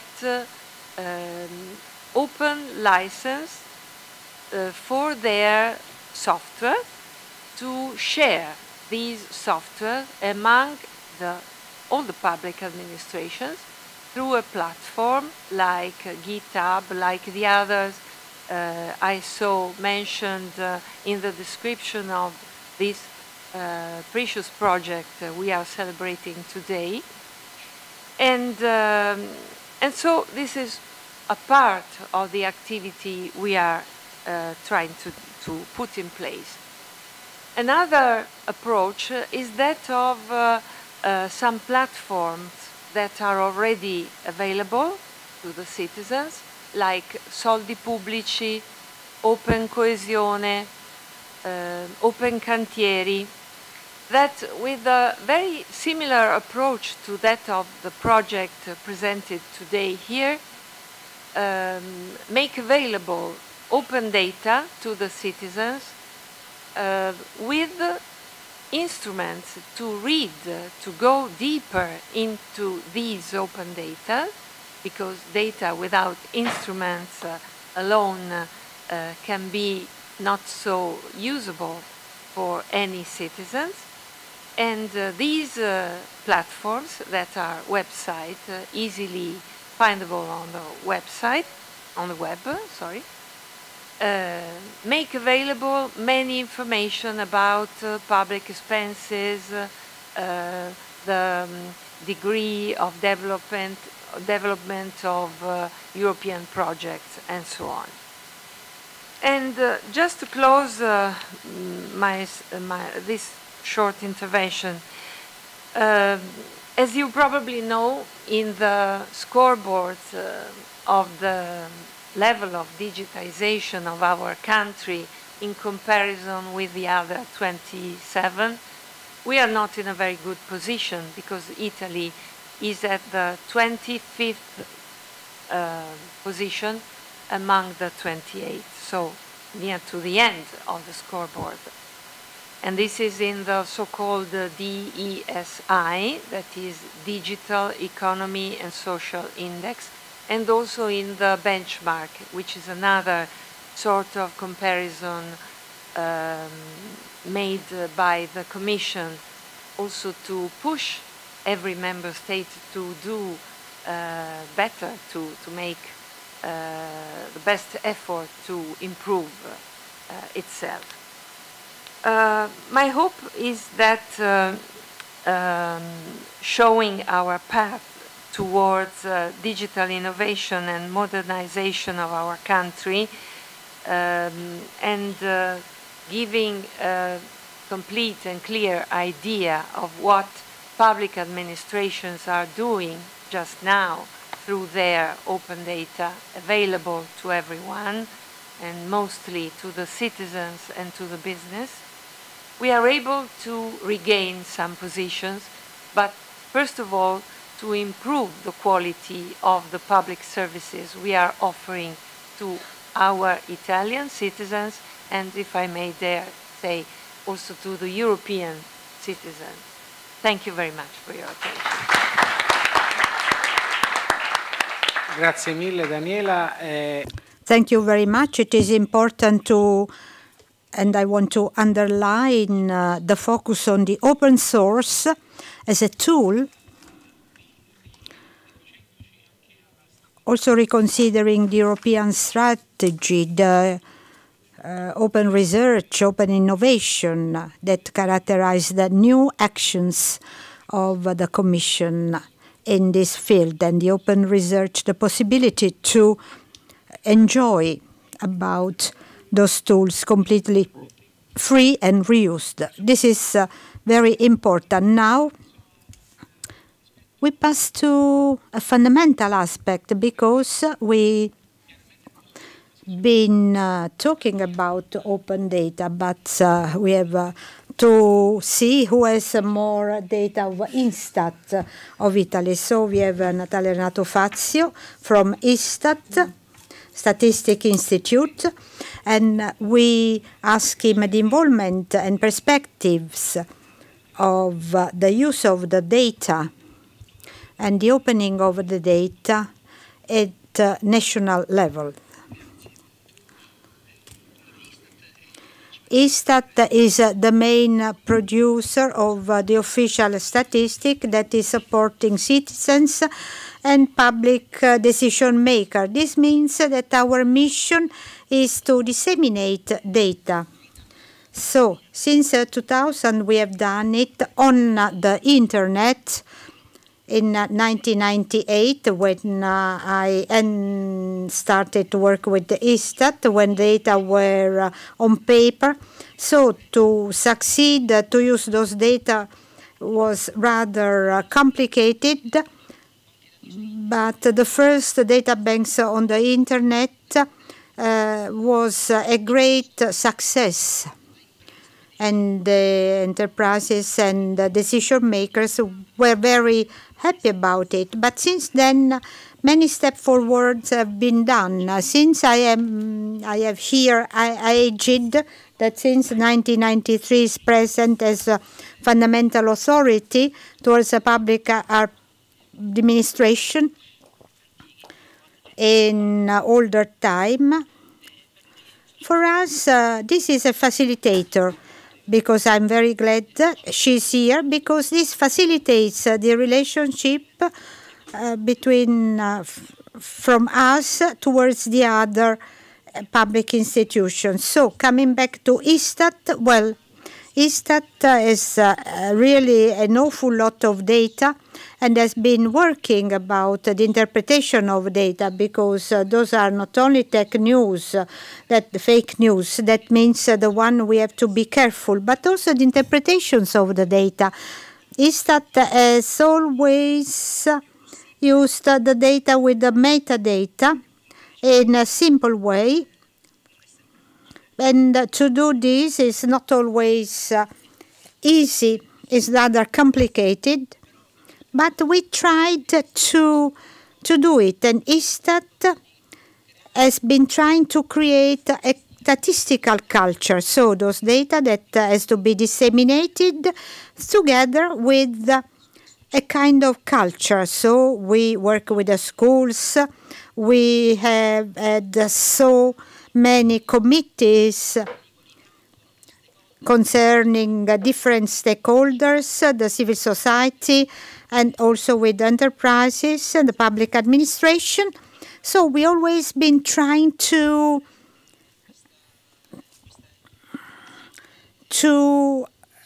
give and to bring about this information and to go towards the knowledge. So we work on different fields. The data, our data are completely nearly open.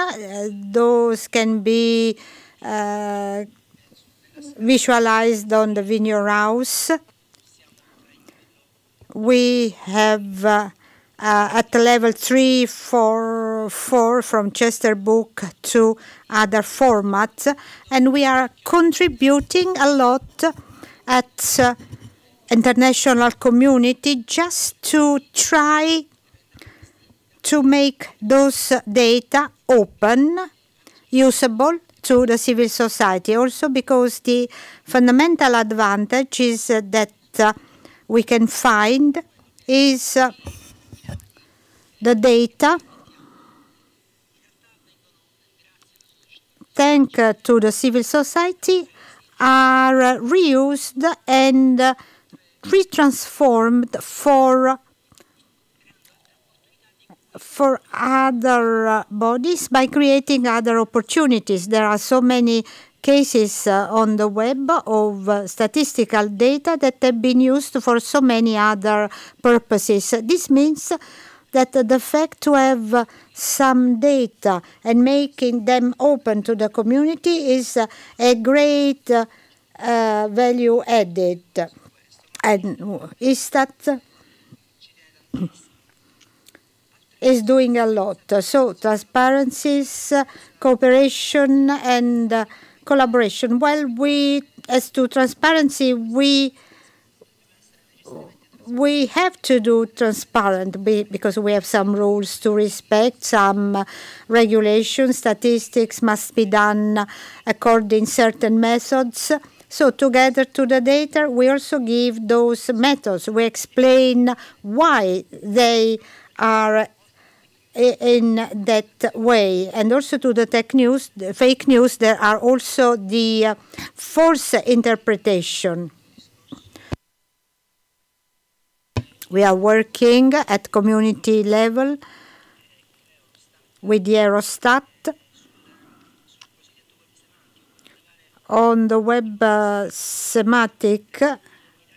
We would like to make it possible that the open data can interact among them, because quite often it could happen that data are not so cannot be compared among different administrations.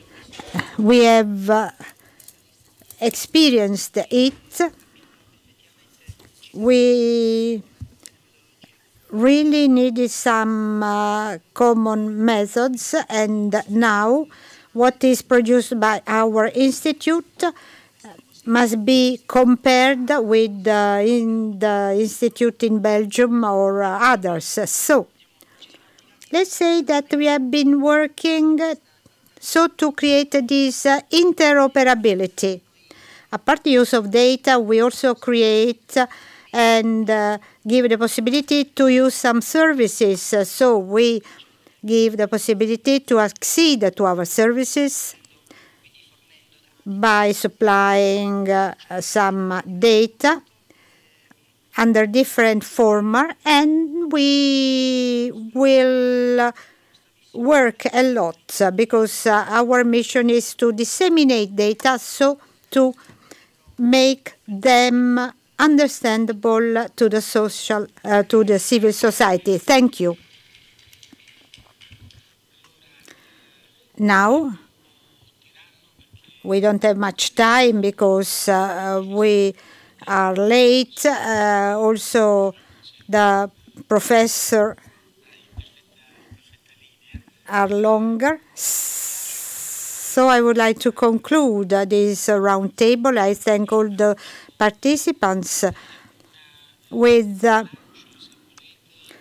launch of the papers of the afternoon. In the afternoon, we have real experiences, and the regional council, the regional joints, European projects. So we'll have the paper of the different projects by Cristina Vasilescu, Robert Krimmer, and Matteo Satta about European projects that they are dealing those themes, and then some introduction of the real experiences by the three presidents of three special commissions that are particularly linked to these topics, Ciarambino, Di Scala, and Zinzi, that concern transparency and participation about very important topics. Also considering the experiences that are done in Croatia and experiences of participated budget in Milan. Cristina Vasilescu will deal about it. I would like to conclude with an important message. And one of the most aspects of our project has been to involve the schools and the young people. So those young people of data scientists from Prato that have been working with us will be awarded after lunch. They have been with us, and they had to listen to all our speeches. So I would like to clap for those young people, just because they've been so patient. They woke up very early, and we would like to see them after lunch to give the awards. Now there is the break, and we shall be here at 2:15. Thank you to everyone, to the round table participation.